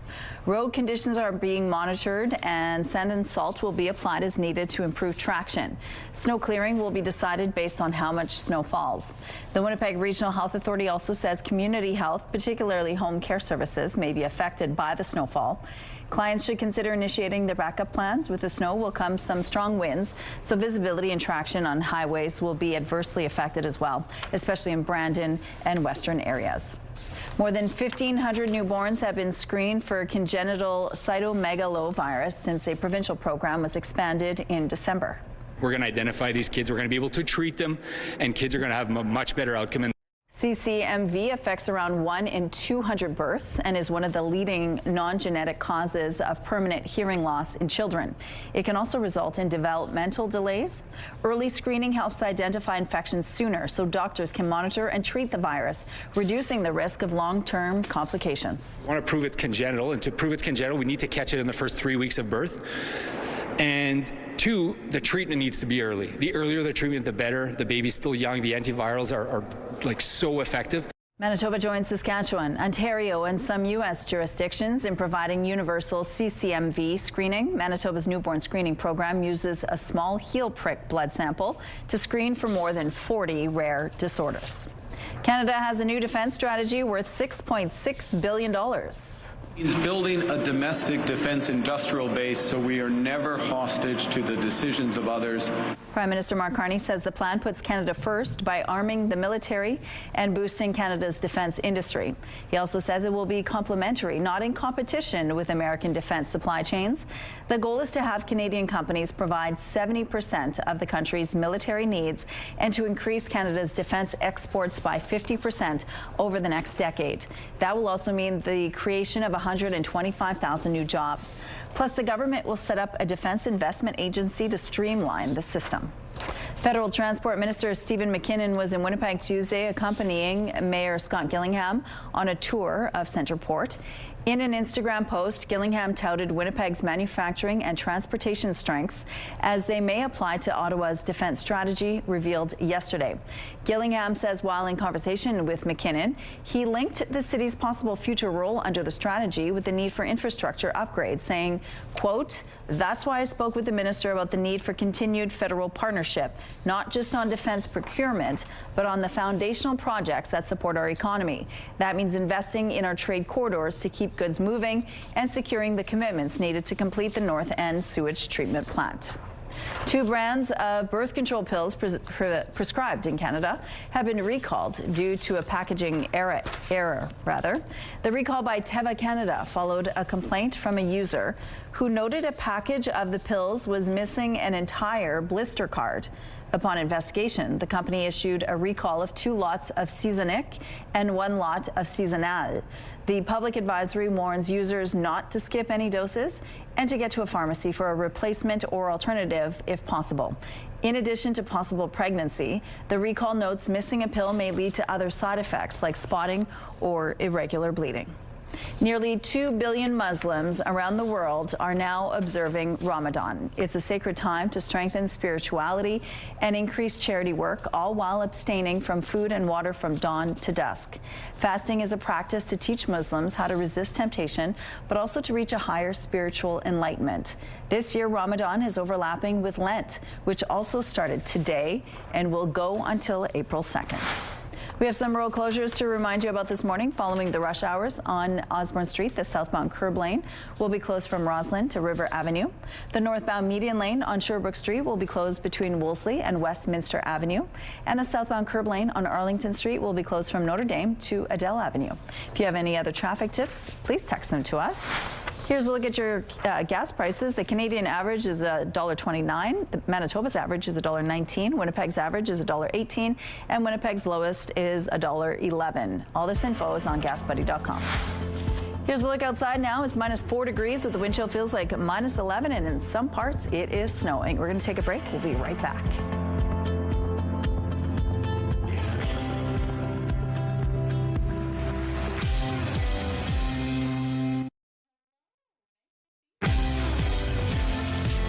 Snowy start to your Wednesday. It's -4 degrees out there. That wind chill, not terrible at -11. Some snow falling. It's eased a little bit. Winds are out of the east-northeast. Pressure is falling. Humidity sits at 69%. Yeah, the snow was heavier earlier this morning, but we haven't seen the last of it by any regards. A potent, stubborn low-pressure system has moved into southern Manitoba. You can see the remnants there on our Skywatch radar there. And it's likely to be spreading snowfall off and on throughout today, tonight, tapering off tomorrow. As such, snowfall warnings in effect through areas here lit up in yellow, basically all of southern Manitoba. In terms of accumulations, about 5 to 10 centimeters worth possible today, and then another couple of centimeters, maybe 2 to 5 overnight. However, areas of higher elevation could get more than that. Meanwhile, northern Manitoba also in store for a little bit of snowfall or flurry activity. Temperatures there cooler at -18 degrees in Thompson, -21 in Gillam, -27 in Churchill. Island Lake sitting pretty under a mix of sun and cloud at -11. In the northwest, much the same, although temperatures are a few degrees warmer. A slight chance of some flurry activity off and on throughout the day. It'll likely be very light, overcast skies expected. Southern Manitoba dealing with some strong easterly winds at 30, gusting at times to 50 kilometers per hour. However, they're likely to ease throughout the day, so that's going to make the drive a little bit easier for you and likely not going to be causing those blizzard whiteout conditions. Temperatures at around what's typical for this time of year, -6 in Brandon, -7 in Neepawa. For us here, we're a little bit warmer. We're also going to be dealing with the snowfall off and on throughout the day and those strong easterly winds. Northwestern Ontario, also a bit of a snowy Wednesday ahead. Temperatures similar to what we're seeing here, -4 in Kenora, -5 in Dryden. Overnight, that snowfall continues. Temperatures not budging a ton, -6 degrees as the winds ease up. Into tomorrow, we'll start to see that system taper off. Periods of light snow expected, -6. By Friday, we're dry, but we're starting to see the mercury fall to below seasonal values. Thank you, Catherine. Let's go back now to Ainsley McPhail, who's live at the Wildlife Haven Rehabilitation Center. We know about Lumi the Lynx, and, you know, obviously we grew to love her. We're getting an update on her condition. Good morning. Rochelle, I think the condition's good because I'm giggling to myself because all I can hear is crash, crash, crash to my right. Lumi's got lots of energy this morning, and if you haven't seen a lynx before, I'm willing to bet you probably haven't in this capacity. You're going to see a really cool one this morning. Amy's joining us once again. Tell us all about Lumi and where she's at. Yeah, so we're in front of Lumi the Lynx's enclosure right now. Lumi came in when she was just a little kitten. She was found orphaned, and we're thinking that her mother was killed by dogs. And then she came in with an injured eye, likely from the attack as well. She then in October suffered from seizures, which we then took her to Guelph to get a MRI and determined that she likely had trauma-induced epilepsy. So she's going to have to be on medication for her entire life, which means she's unreleasable back to the wild. So because of that, we're able to look at her, interact with her, get her comfortable with people. And she's actually participated in our Art for Wildlife auction this year. So Lumi created her very own unique, one-of-a-kind art piece right here. So the way that we did it is we covered the canvas with saran wrap and then put it in her enclosure and had her step on it. She even sat on it, and then this was the result. So this art piece is now live on our auction, so you can see it on our website. If you just go to wildlifehaven.ca, you'll find this very art piece, and it's the only one of its kind, so definitely get your bids in early. You put Lumi to work. It looks like she's playing The Floor is Lava inside. Oh, that's so great. But people do have a deadline. When is that? Yeah, so the deadline for the auction is this coming Sunday at 9 p.m. So you definitely want to check the auction in those last couple minutes because bids tend to go a little bit crazy during that time. All right. Just like Lumi at 7:45 in the morning. We'll see you guys soon. Thank you, Ainsley. I love how she's hiding. A trail near the Ottawa River is home to more than a dozen bears, but don't worry, these aren't real. They're sculpted from snow. CTV's Peter Sperling introduces us to the Bear Lady, the artist behind the creations. Maggie Glossop's creations spread joy. People tell me it makes them smile, so that makes me smile. She sculpts bears out of snow. I build them because I enjoy building and also because people seem to really like them.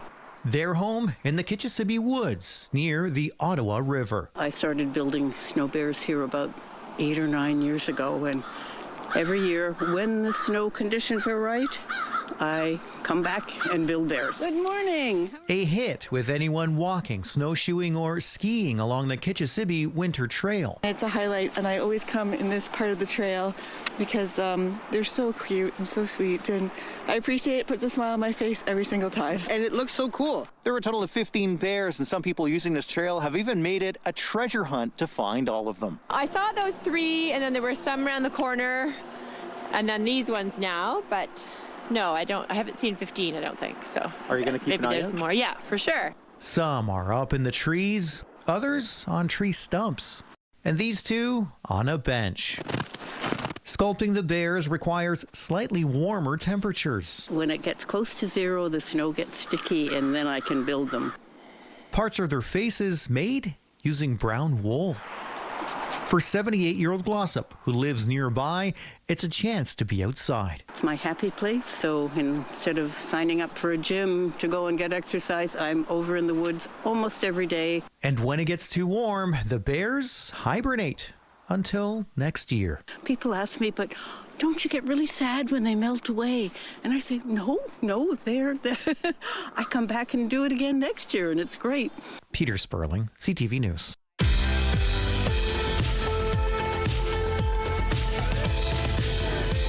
Let's see who's celebrating a milestone today. Happy 5th birthday, Hallie J, with much love from your family. Happy 16th birthday, Christopher, with love from your Uncle James. Happy birthday, Lisa, from Jim, Mary, Mom, Pops, Jason, Carrie, Cheryl, Rich, and the boys. And a happy 65th wedding anniversary to Ed and Clarice from your family and friends. To submit your milestone, visit our website, ctvnewswinnipeg.ca, and fill out the form at least 2 days in advance. It'll also enter you into our monthly contest for a chance to win a $100 gift certificate to Party Stuff.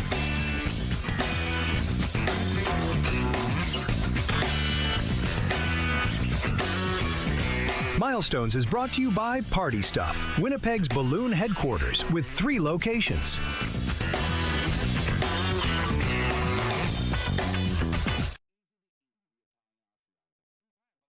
Weather is brought to you by ABC Fire and Safety, your CO2 refill store. As we do sit in the the throes of this low pressure system, our temperatures will be decent, in fact above seasonal. -4 is what we're expecting. An average temperature is -7, and we're doing considerably better than what we saw last year, where our high was -19.8 degrees. So yes, we are dealing with that low pressure system, spreading snowfall all throughout southern Manitoba, has sparked some snowfall warnings. The good news is the winds have eased a little bit, so that's hopefully helping the drive, because there were concerns with blowing snow could cause some visibility issues. Currently, though, we're at -4, and that's also pretty near our high. Not a lot of fluctuation going to be happening with our temperatures. Those winds that have eased are currently out of the east-northeast at 25 clicks. Pressure falling, humidity sits at 69%. I'm going to start in the north because I feel like they haven't been getting a lot of attention with all that's happening here in southern Manitoba. You too will be dealing with slight chance of some flurry activity. The flakes have already flown in areas like Thompson and Churchill this morning. The rest of you, though, maybe a mix of sun and cloud or more in the way of clouds. Temperatures chillier in the mid-minus teens to mid-20s, or low -20s, excuse me, in areas very far north. For us here in the south, we'll be dealing with this low pressure system for the next day and change. 5 to 10 centimeters worth of snow today with mild temperatures, a little bit more overnight, maybe 2 centimeters before tapering off on Thursday. Catherine, the city of Winnipeg is expected to run out of wastewater treatment capacity in the next 4 years. That's if an upgrade to the North End wastewater treatment plant doesn't get done in time.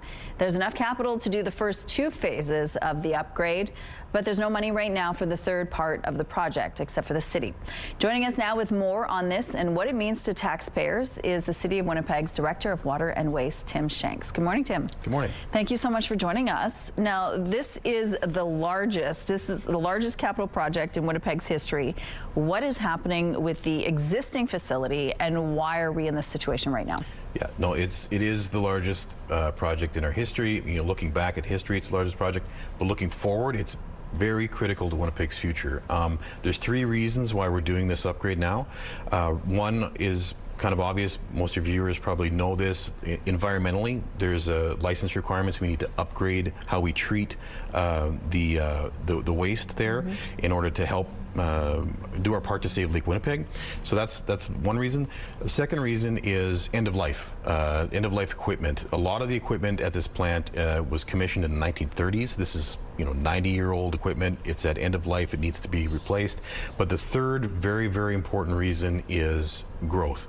The plant is reaching actual capacity to treat sewage, and so in the next few years, if we don't complete this upgrade, we will be at capacity. Okay, just because it's in the name, the North End wastewater, but it doesn't just service the North End. It services a large part of the city, right? Yes, we have 3 sewage treatment plants. The North End plant is our largest. It treats 70% of the liquid waste in the city, but it treats 100% of the solids. The solid waste, the solid material that's left over after wastewater treatment at the other 2 plants is actually trucked to the North End plant to be digested. This is quite a price tag to do this kind of work. You've reached phase 1 and 2 at this point. What kind of money are we talking about here, and where are you at in terms of those goals? Well, yes, the first project, and we've split the upgrade into 3 different projects, 3 modular projects. The first one is looking to be in service this summer. We've come a long way on that. That's about a $500 million project. It's been a success so far. The second project is $1 billion. That's the digesters, the project 2 we call it, which is in design right now and being delivered by Progressive Design Build. So that's well underway. But the third project is the nutrient removal facilities. Those are the facilities where we are going to remove phosphorus and nitrogen biologically from the sludge. That is in procurement, which means we're talking with contractors right now, and our next step to award that design phase has to happen this year to stay on track. And this is how much money? 1.5? The last one's $1.5 billion, yes. And the city council approved our 1/3 share last December. And you haven't heard from the province at this point, and you're still talking with the feds. In fact, yesterday, Mayor Gillingham met with Federal Transport Minister Stephen McKinnon, trying to encourage him to think about infrastructure in our city, and this being one of the projects that should be considered. How did that conversation go? Have you heard? As far as I know, it went really well. There's a lot of good public statements and public support for it. Where the public service comes in is the into the weeds where we're finalizing actual agreements and that sort of thing. So that process is still yet to happen.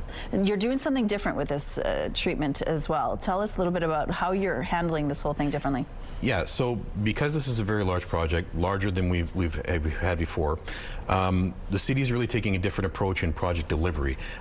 First, where the phase 1 and phase 2 and 3 are using progressive design build contracts. That's a very leading edge in the industry. Really gives us the best chance at success. Helps us control costs and get better quality. So that's very exciting from a project management point of view. But also project governance. We're doing a different governance model for these projects at the city. We're reporting directly to EPC. We report monthly. We have public dashboards. There's a lot of transparency and accountability we're trying to bake into this, and it's a very different approach for the city, and we're very excited about it. We're pretty much out of time, but one last message to ratepayers. You're working on it, right? You're trying to get that money? We're working on it, yes. We're trying to get that money, and we're trying to protect the environment and upgrade this plant and secure Winnipeg's future. Thank you for sharing this with us. Nope. Hello, everyone. Glenn Sheegl inside the Sports Center newsroom with your must-see moment from Tuesday. And for that, we're going across the pond. Little footy action. Just over 4 minutes into the second half, Vinicius Jr. steps just inside the box, unleashes an absolute missile here into the far corner. Just a brilliant strike from the 25-year-old Brazilian. The only goal in Real Madrid's first leg victory over Benfica in Champions League. A game otherwise marred, though, by alleged racist abuse against Vini Jr. by both Benfica fans and players. His goal, though, was the difference, and that is your must-see moment. And Canada's quest for gold, well, in men's hockey, it continues today. Yes, quarterfinal clash, Canada against Czechia. Remember, Canada blanked the Czechs 5-0 in the preliminary round of play. Coverage for that begins 10:30 a.m. Eastern on CBC and TSN1. That's all for now, everyone. Have a great day. The TSN Must-See Moment is brought to you by Super Blinds and Draperies, featuring Hunter Douglas products. It's Wednesday, February 18th. Police headquarters inquiry. The man who was the City of Winnipeg CAO is questioned about conversations with the eventual project contractor. Mission to Mexico. Which Manitoba cabinet minister has joined a federal delegation looking to expand trade links with our other CUSMA partner? And a final burst of carousing and color on the streets of the Big Easy before the somber season of Lent begins. Your Morning Winnipeg starts right now.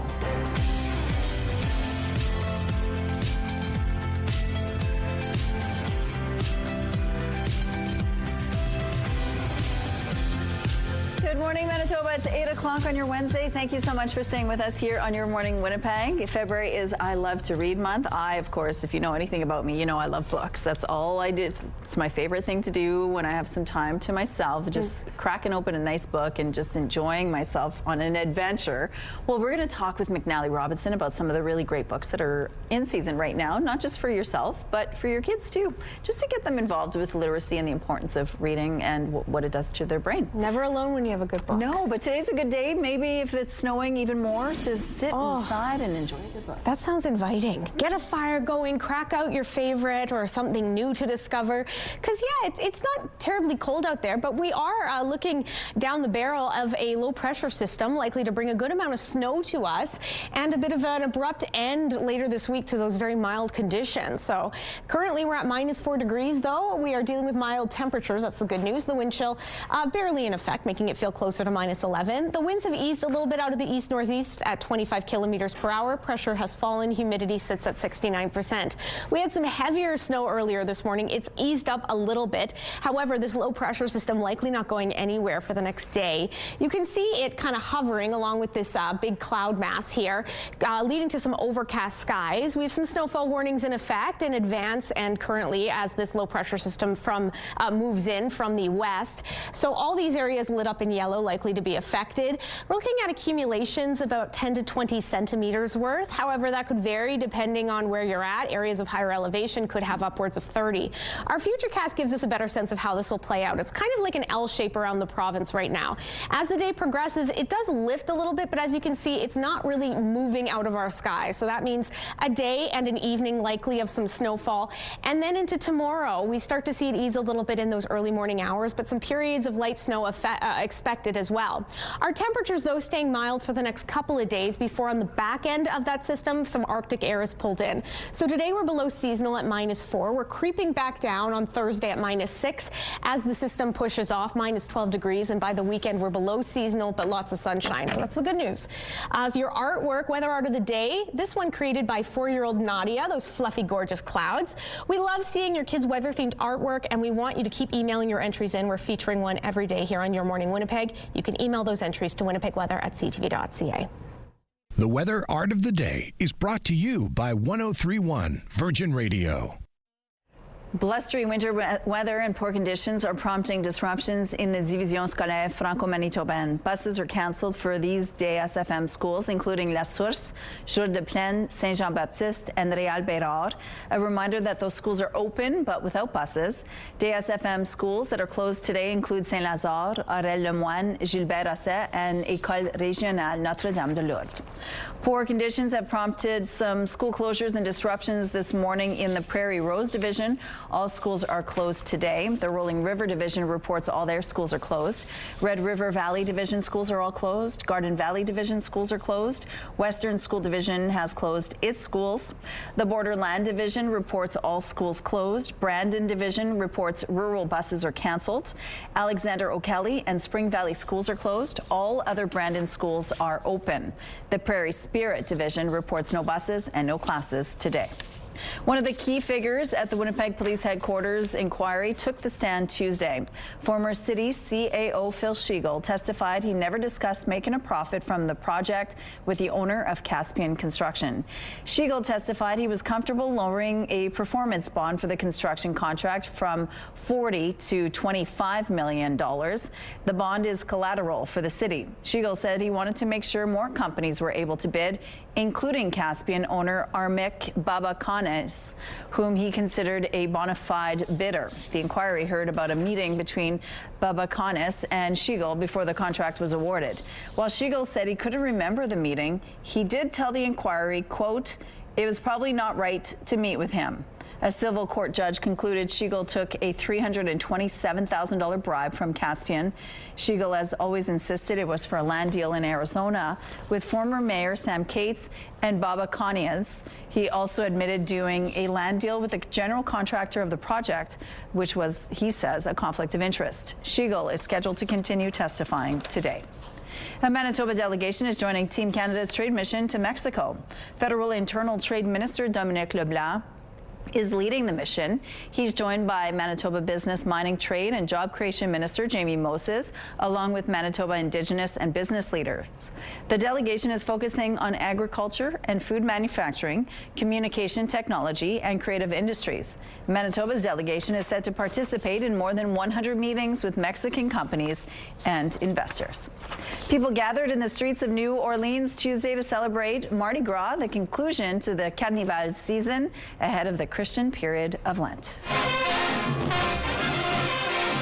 Mardi Gras, also known as Fat Tuesday, marks the climax of the Carnival season. People could be seen donning colorful outfits and showing off homemade costumes. Here's a look at the drive now along St. Mary's Road this morning. It looks like things are moving well over here so far. We have no issues to tell you about at this point in the drive. If you see anything, text them to us, please. Traffic is brought to you by Mr. Lube Plus Tires. Open late, ready when you are. Let's go back now to Ainsley McPhail, who's live at the Wildlife Haven Center this morning, and lots of animals need care, and that's why they're having this art auction to help raise some serious cash. Good morning. Good morning, and we've been able to do that so far. The numbers are climbing even within the last couple of hours. Amy, where is it at now? We're at just over 18,000 now, so we're all pretty excited about that number. Well, thank you so much, Manitoba. And the animals, they've put some serious work in. Let's take a look. Yeah, so we have a couple of pieces that our animal ambassadors have actually made themselves, but then we also have some pieces that were based off of some of our patients and our ambassadors. So over here we have some of our ambassador art. So we have some made by our crow, with his feathers. His name is Jet. And then we have Elliot, our box turtle. He actually makes that himself. He walks over the paint, so it's completely unique to him. And then we have a lot of art pieces based off of Lumi the Lynx that we just met, including the one that she did herself, which already has a bid on it today, so we're very excited about that.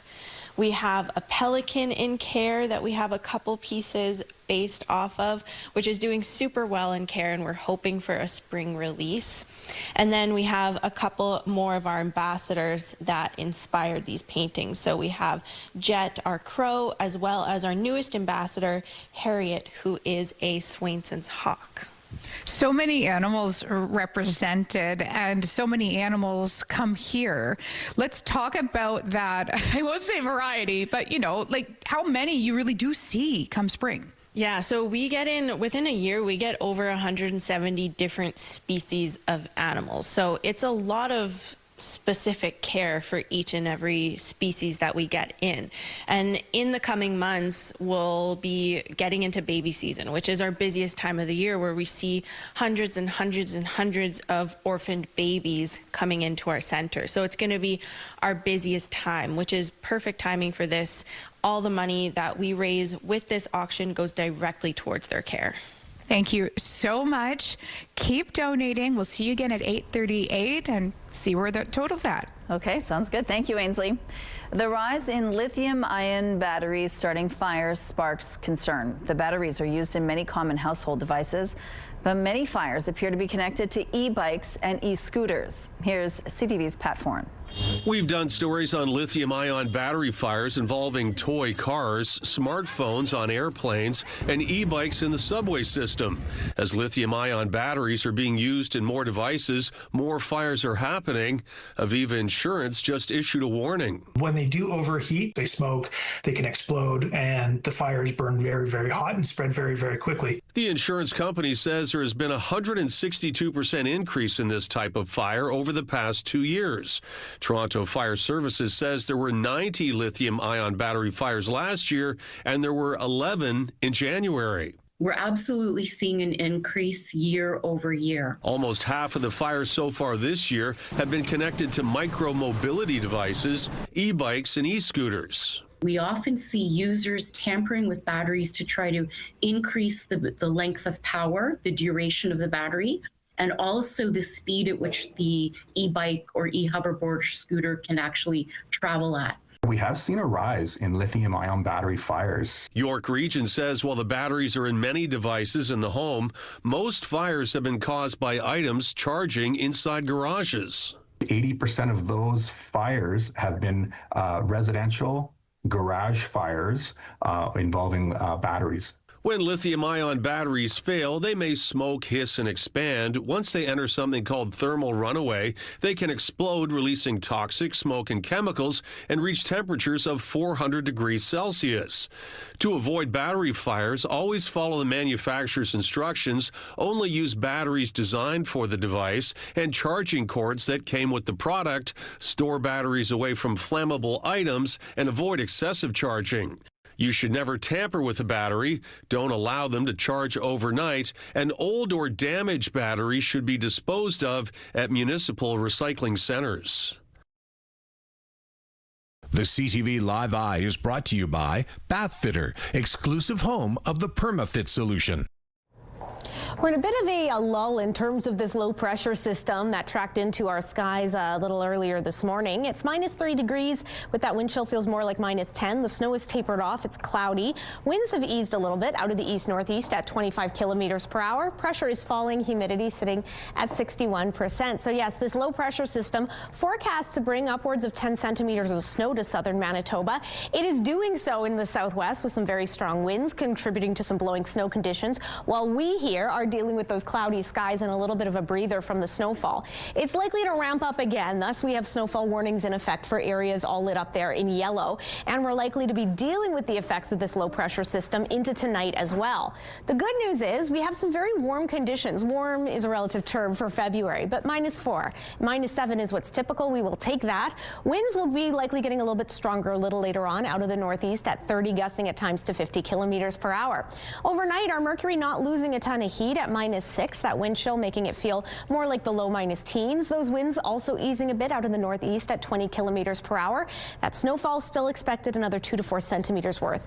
Tomorrow, it'll start to taper off, though we could still have a period or two of light snow. Temperatures losing a bit of that heat, -6 degrees. From there, on the back end of this low pressure system, that's when we're likely to get some cooler conditions, more typical or even colder than what's likely for February. -12 under cloudy skies on Friday, and then we plunge a little bit colder into the weekend, but lots of sunshine there, so that's the good news. We have a traffic alert to warn you about on McPhillips and Winnipeg. There's an MBC and emergency crews are blocking the southbound median and middle lanes. So keep right. As you can see here, that truck is laying on its side. So you might want to avoid this area. If you see any issues out there, please text them to us 10400. We'll be right back.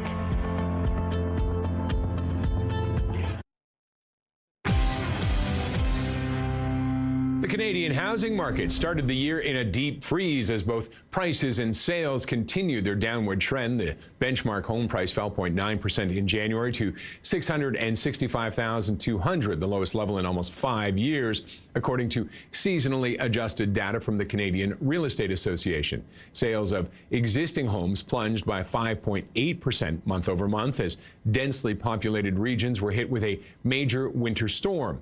The benchmark price dropped by 5% from January of 2025, while sales activity came in 16% lower than a year ago.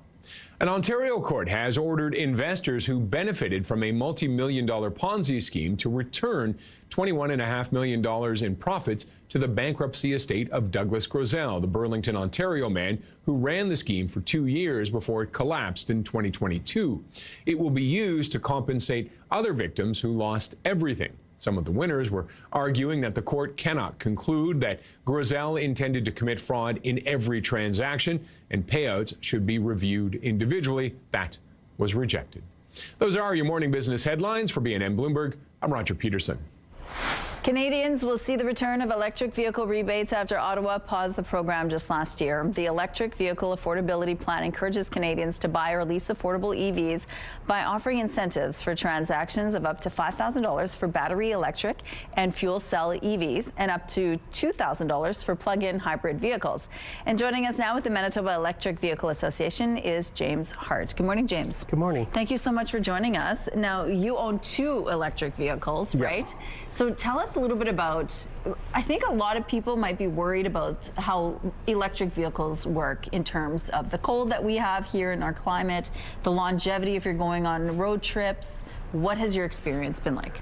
So currently, my electric vehicle that I drive for long distance is actually a 2016 Tesla Model X. So older vehicle.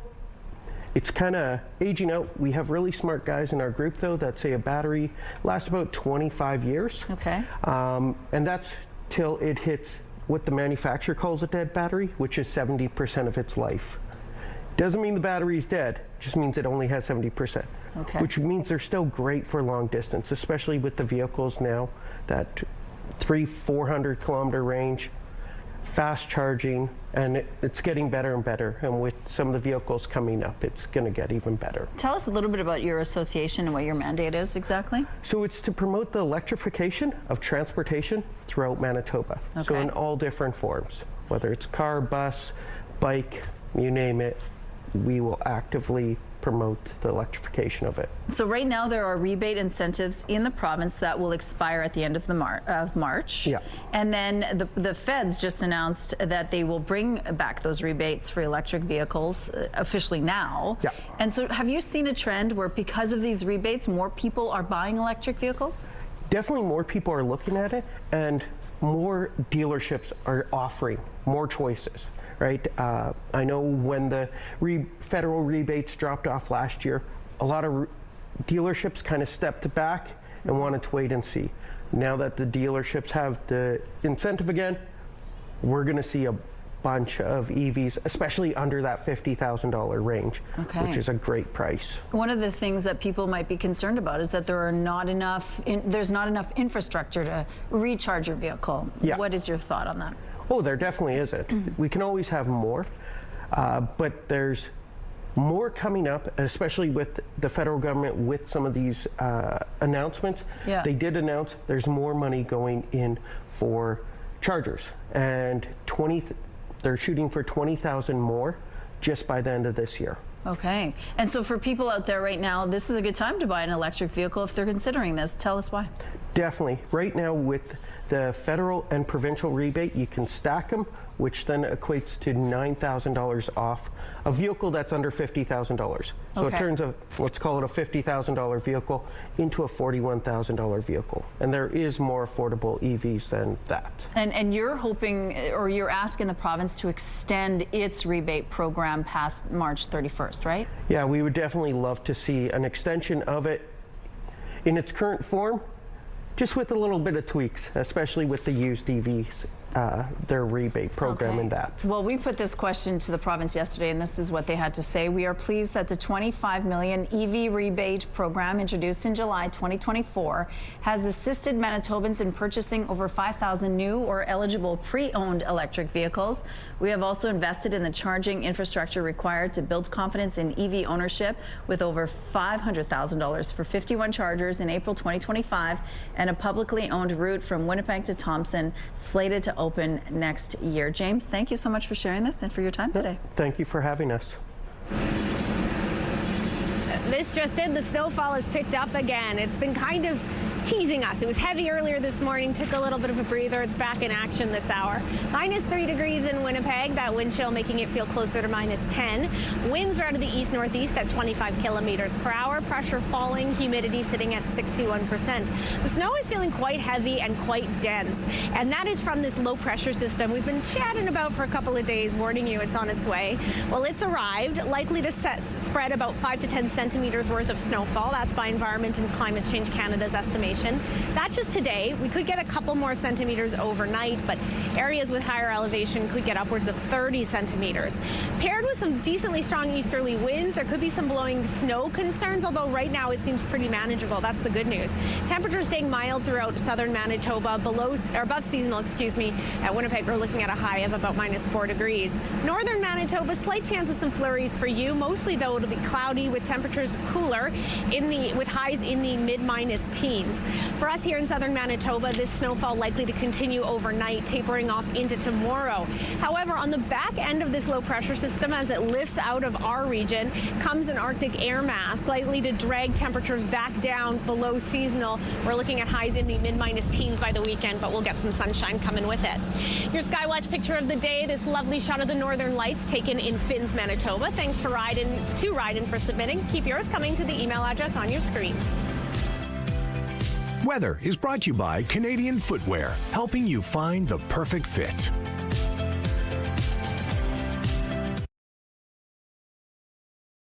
Good morning. Winnipeg Blue Bombers quarterback Zach Caleros is excited for the 2026 season, but admits it could be his CFL swan song. There's a chance, yeah. You thought of it?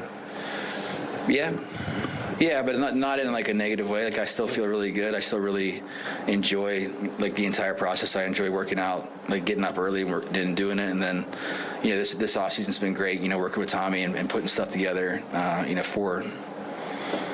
For the training camp and for the season. So I've kind of been reinvigorated in that way. Caleros is entering his 7th season in blue and gold and 14th in the league.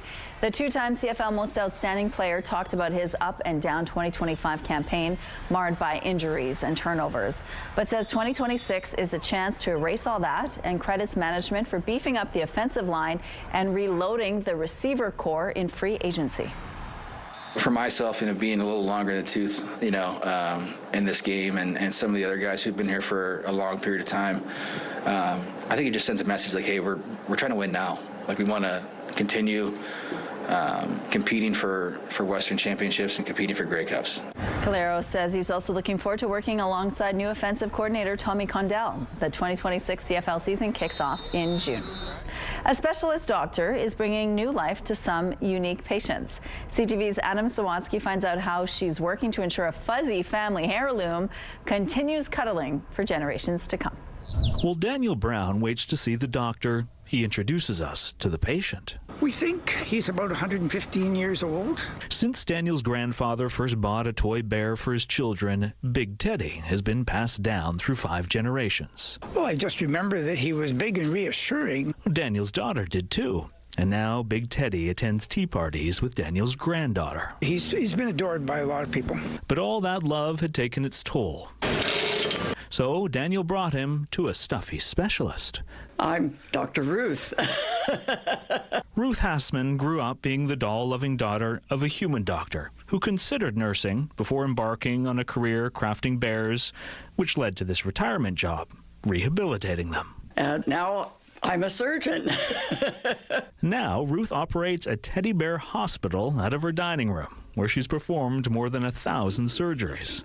I do cataracts, give you new joints, facelifts. A lot of clients will say, oh, gee, I'd like to have a facelift. Can you do that too? And Dr. Ruth's home is filled with all sorts of plushy parts, so she can refurbish stuffies of all ages. But at 115, Big Teddy is her oldest patient ever. So it's an excitement and it's a challenge. Well, Big Teddy's diagnosis was dire. Dr. Ruth was determined. Before performing a long list of procedures that included constructing new joints, replacing old straw stuffing, and refurbishing a broken voice box. But the best sound of all? Oh my gosh, look at him. Is hearing how humans react to her work. You know, I'm certain I've never heard him growl before. I hope he's just saying he's happy to see me. My heavens, yes, yes. I'll bet you feel a lot better, old boy. And because no matter how old we get, our inner child never stops benefiting from an unconditional cuddle, Dr. Ruth has no plans to retire, despite being almost 83.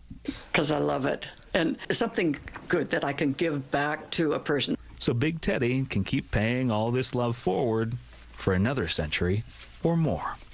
Adam Sawatsky, CTV News, Vancouver. Here's a look at McPhillips in Winnipeg. There, you can see there's a truck laying on its side there, and emergency crews are blocking the southbound median and middle lanes, so keep right to pass. It looks like a tow truck is arriving to move that truck out of there, though.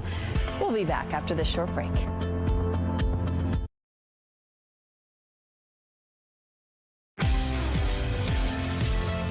Has begun again in downtown Winnipeg.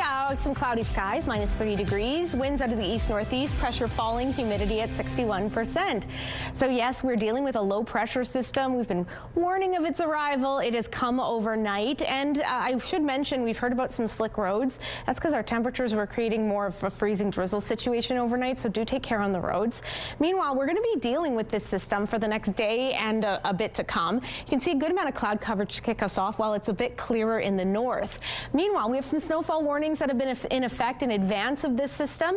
Environment and Climate Change Canada has some broad estimations for snowfall totals. Anywhere from 10 to 20 centimeters could be falling, but that warmer temperature factor overnight that could that brought freezing rain could cut those down a little bit. However, higher accumulations are expected in areas of higher elevation. Meanwhile, northern Manitoba, slight chance of some flurry activity for you. Chillier temperatures at -18 in Thompson, -21 in Gillam. Over in northwestern Manitoba, a little bit warmer but very similar conditions, overcast sky, slight chance of some flurries. Southwestern Manitoba, you saw that system impact you first. That blowing snow likely expected throughout the day with strong easterly winds. Temperatures a bit cooler than what we're seeing here. We're at -4 in Winnipeg, -7 is what's typical. And northwestern Ontario, much the same. Some light snowfall, temperatures above seasonal in the mid- single digits. Overnight, not losing a ton of heat, -6 degrees as those flurries continue. And then tomorrow they start to taper off with a high of -6. And into the weekend, we get a little bit cooler. We're plunging below seasonal into the mid- teens. A trial is now underway for a man accused of fatally shooting 5 people in a West Broadway rooming house. Opening arguments began Tuesday morning in the trial for Jamie Felix. He's pleaded not guilty to 5 counts of second-degree murder for the deadly shooting in November 2023. The prosecutor told the jury Felix fired 9 shots into a unit after days of using drugs and drinking alcohol. She went on to say Felix then turned the gun on himself, but ran out of bullets. He was arrested 5 days later. 2 people died at the scene. 2 others died in hospital shortly after, and the 5th person died last year.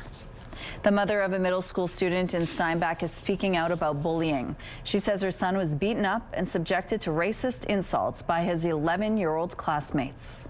Well, I think it's a little bit. Melissa Johnson says her 11-year-old son, Theo, sustained a concussion after 2 other boys attacked him during lunch hour at Stony Brook Middle School last week. Johnson says this isn't the first bullying incident either. She says classmates have been mocking Theo's Indigenous heritage and his weight, and she claims the school isn't doing enough to protect him. Now, Indigenous advocacy group Mino Odawin is calling for a formal investigation into how the Hanover School Division is handling the incident. Well, bullying is bad enough by itself. This is an escalation of that. This was an attack. This was an assault. We need to know that Theo's going to be safe going to school. A statement from the Hanover School Division says in part the incident was deeply upsetting for the student, family, and broader community.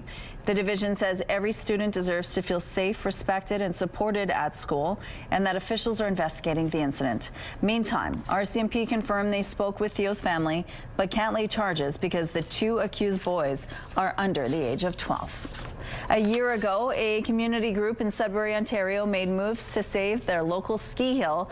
This year, it seems their efforts were worth it. I think it's a little bit easier for my little brother because he's just starting to ski. I find it's really fun and I want to do it again. Yeah? I want to do it again too. More than 160 skiers hit the slopes on Family Day in Ontario. A year ago, the city had looked at closing it due to low numbers of people coming out, but a volunteer committee worked to help increase usage with more affordable user fees. They also added a section with jumps and rails. Next year, they're hoping fundraising can help pay to upgrade their chalet building. If competitive curling isn't your thing, a group of Manitobans has decided to shake things up with their event in Moosomin called the Fun Spiel. CTV's Frugina de Clude has the details. A funny bunch took over the Moosomin curling rink over the weekend, bringing Manitoba's Fun Spiel to the pebbled ice. She had the opportunity to beat her dad twice, but because I fell.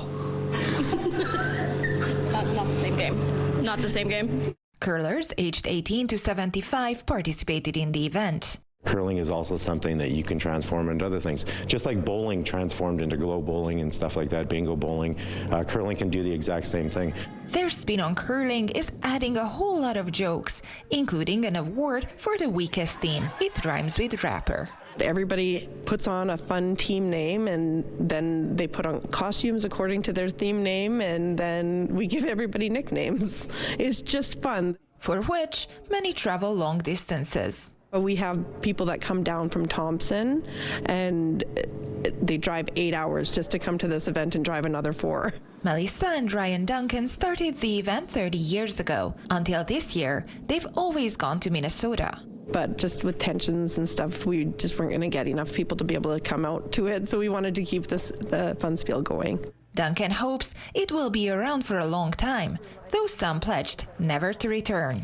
Thanks for everything, everyone. I'm retiring. Why? Because I lost my 2 daughters and my favorite uncle, who's not my favorite uncle anymore. The organizers plan to bring the Fun Spiel back to Moosomin next year.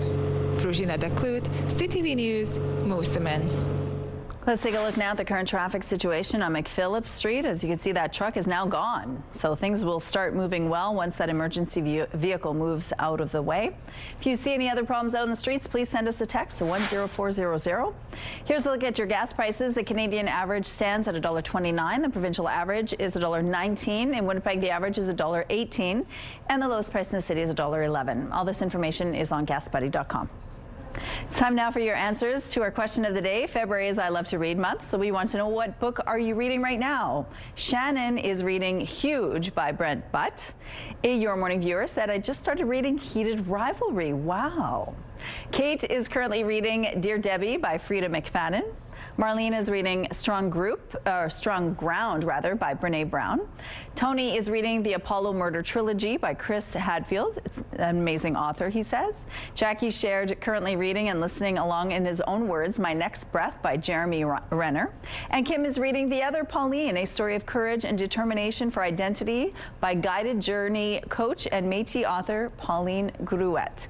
Thank you so much for your responses. Let's go now to Ainsley McPhail, who's live at the Wildlife Haven Rehabilitation Center this morning, talking about art that helps the animals there. Good morning. Good morning. Yes, of course, it's all about their auction, live until Sunday. I'm Ainsley. This is Amy. This is Elliot, or should I say Eugene Levy. He's having a blast this morning, and he's going to help us make some fantastic art that you can purchase and support the center here. Good morning, Amy. Good morning, Elliot. So what's going on here? Yeah, so this is how Elliot creates his own unique art. Is we just put all the paint on the tinfoil here, and then we just let Elliot walk over it onto the canvas if he wants. Now, sometimes he doesn't want to, so... Run. Get to the paint. So sometimes you just we gotta encourage the movement a little bit. Turtles are known to be slow, so this is not uncommon for him. What does he eat? So he's an omnivore, so he'll eat fruits, vegetables, as well as meat and mealworms. He loves mealworms. It's a little mealworm. Come get a mealworm. Encourage him a little bit more. Oh my God. Sometimes the paintings do take a while. That's why we start early. Yeah. And you've got other animals doing this as well. Yeah, so we have a couple paintings from our turkey vultures. We have some from Jet, our crow. We have a couple ambassador feathers that we used for paintings. And then, of course, Lumi made her painting yesterday. How can people donate? Because there's over 150? Yeah, there's over 150 different pieces, and now there's more that Lumi's and Elliot's will be online as well. So if you go to wildlifehaven.ca, you'll be able to get access to the online auction and see all the different pieces that we have. Thank you so much. Okay. I don't want him to fall. Okay, Rochelle, bye. Now your hand is a piece of art, Ainsley. Thank you so much for this. Let's go out to the rooftop now where Catherine is this morning. How's it looking out there? You know, the snow has picked back up again, but it's rather pleasant because our temperatures remain mild. That will be coming to an end later this week. Details in a moment. But let's enjoy the here and now. -3 degrees. That wind chill making it feel more like -10. The low pressure system we've been waiting for arrived earlier this morning, and the snowfall is ramping up once again with those east-northeasterly winds at 25 kilometers per hour. Pressure is falling, humidity at 61%. So yes, this potent low pressure system, as described by Environment and Climate Change Canada, forecast to spread about 10 to 20 centimeters of snowfall between today and tomorrow when all is said and done. However, some warmer conditions last night could cut into those totals because it fell in the form of freezing drizzle, making for some slick roads, so do be careful. So we'll be contending with the snowfall off and on throughout the day in southern Manitoba. Temperatures above seasonal, -4 in Winnipeg. To the north, a slight chance of some flurries, overcast skies, cooler temperatures peaking in the mid to upper -teens, even cooler in areas far north like Churchill at -22. Let's take a break, but stay with us. We've got lots still to come on Your Morning Winnipeg. Don't go anywhere. Weather is brought to you by Garage Masters, your complete garage specialists.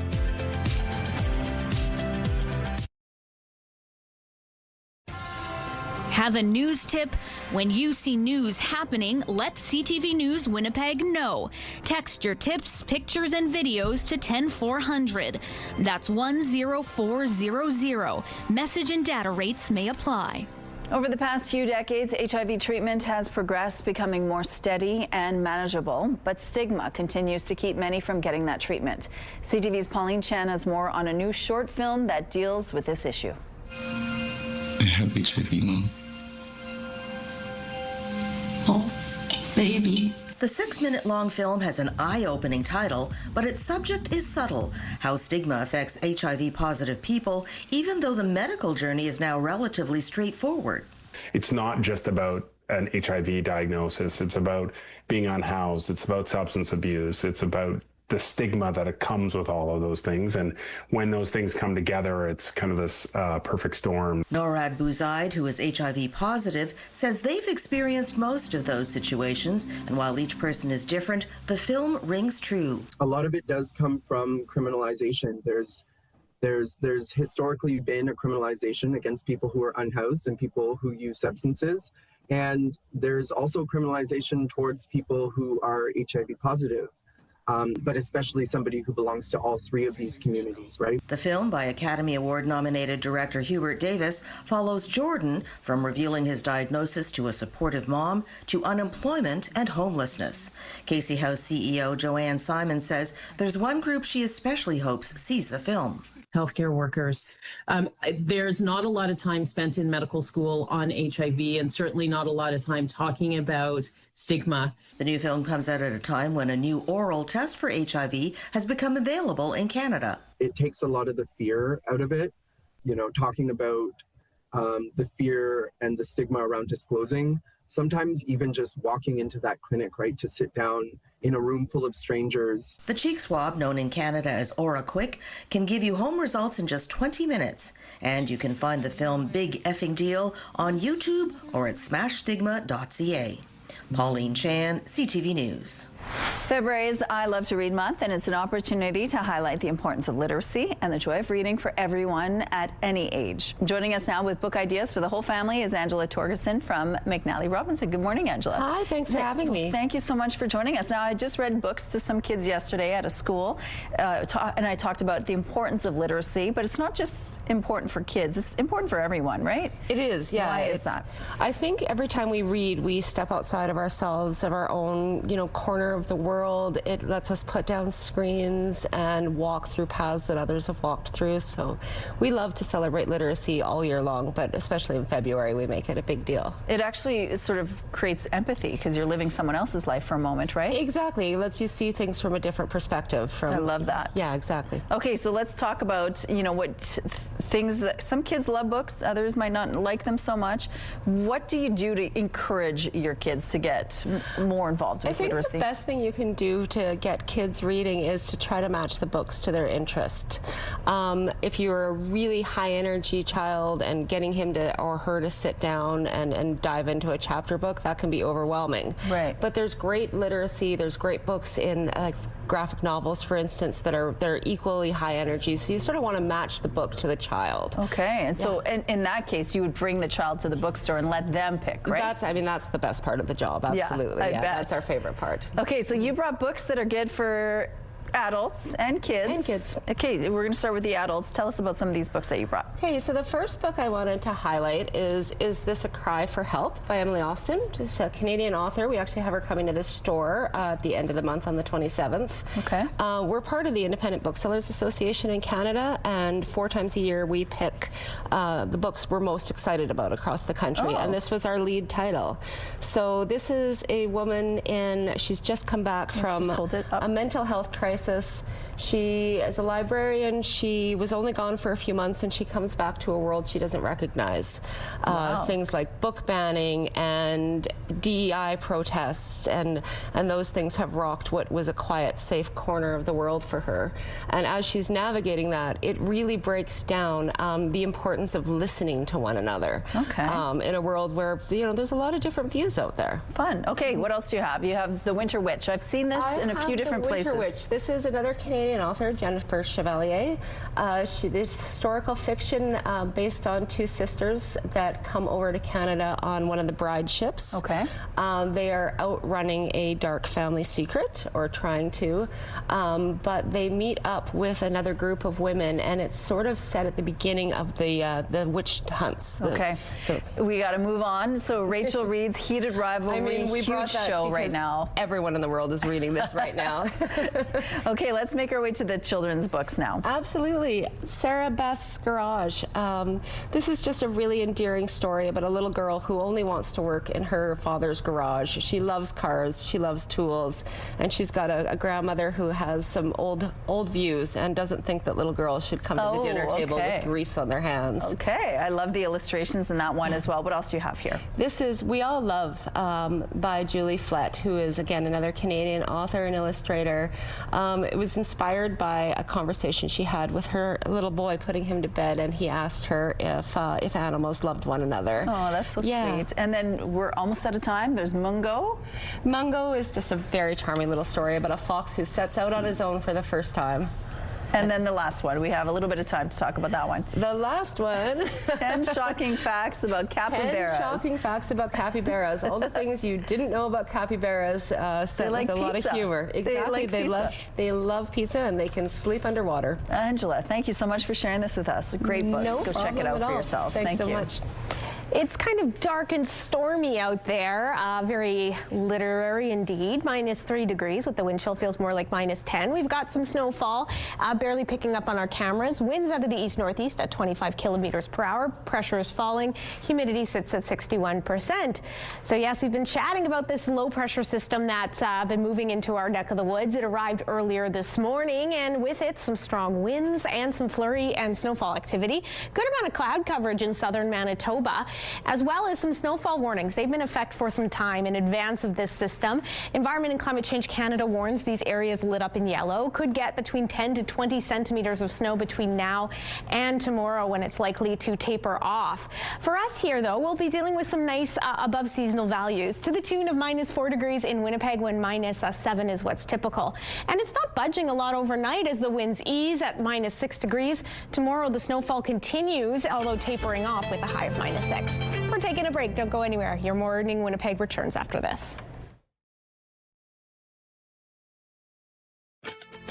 Rooftop arrangements provided by Lacoste Garden Center. Salon services provided by Essentique Spa Salon. Well, that does it for this Wednesday show. So before we say goodbye, we're going to show you some fun video. We kick things off with an animal shelter overflowing with doodles. Sunshine, lollipops, and rainbows. Everything that's wonderful is what I feel. As you can see, the Delta Animal Shelter is dealing with an influx of some very unique doodles, although something does seem a bit off with this pack of cuties. They look just a little off from a little doodles. Bit. Interesting haircuts. So cute. Now to a music class that looks a lot different than what you're used to. You got a fast car. I want to get anywhere. Any place is better. Bexley is homeschooled and loves her music class.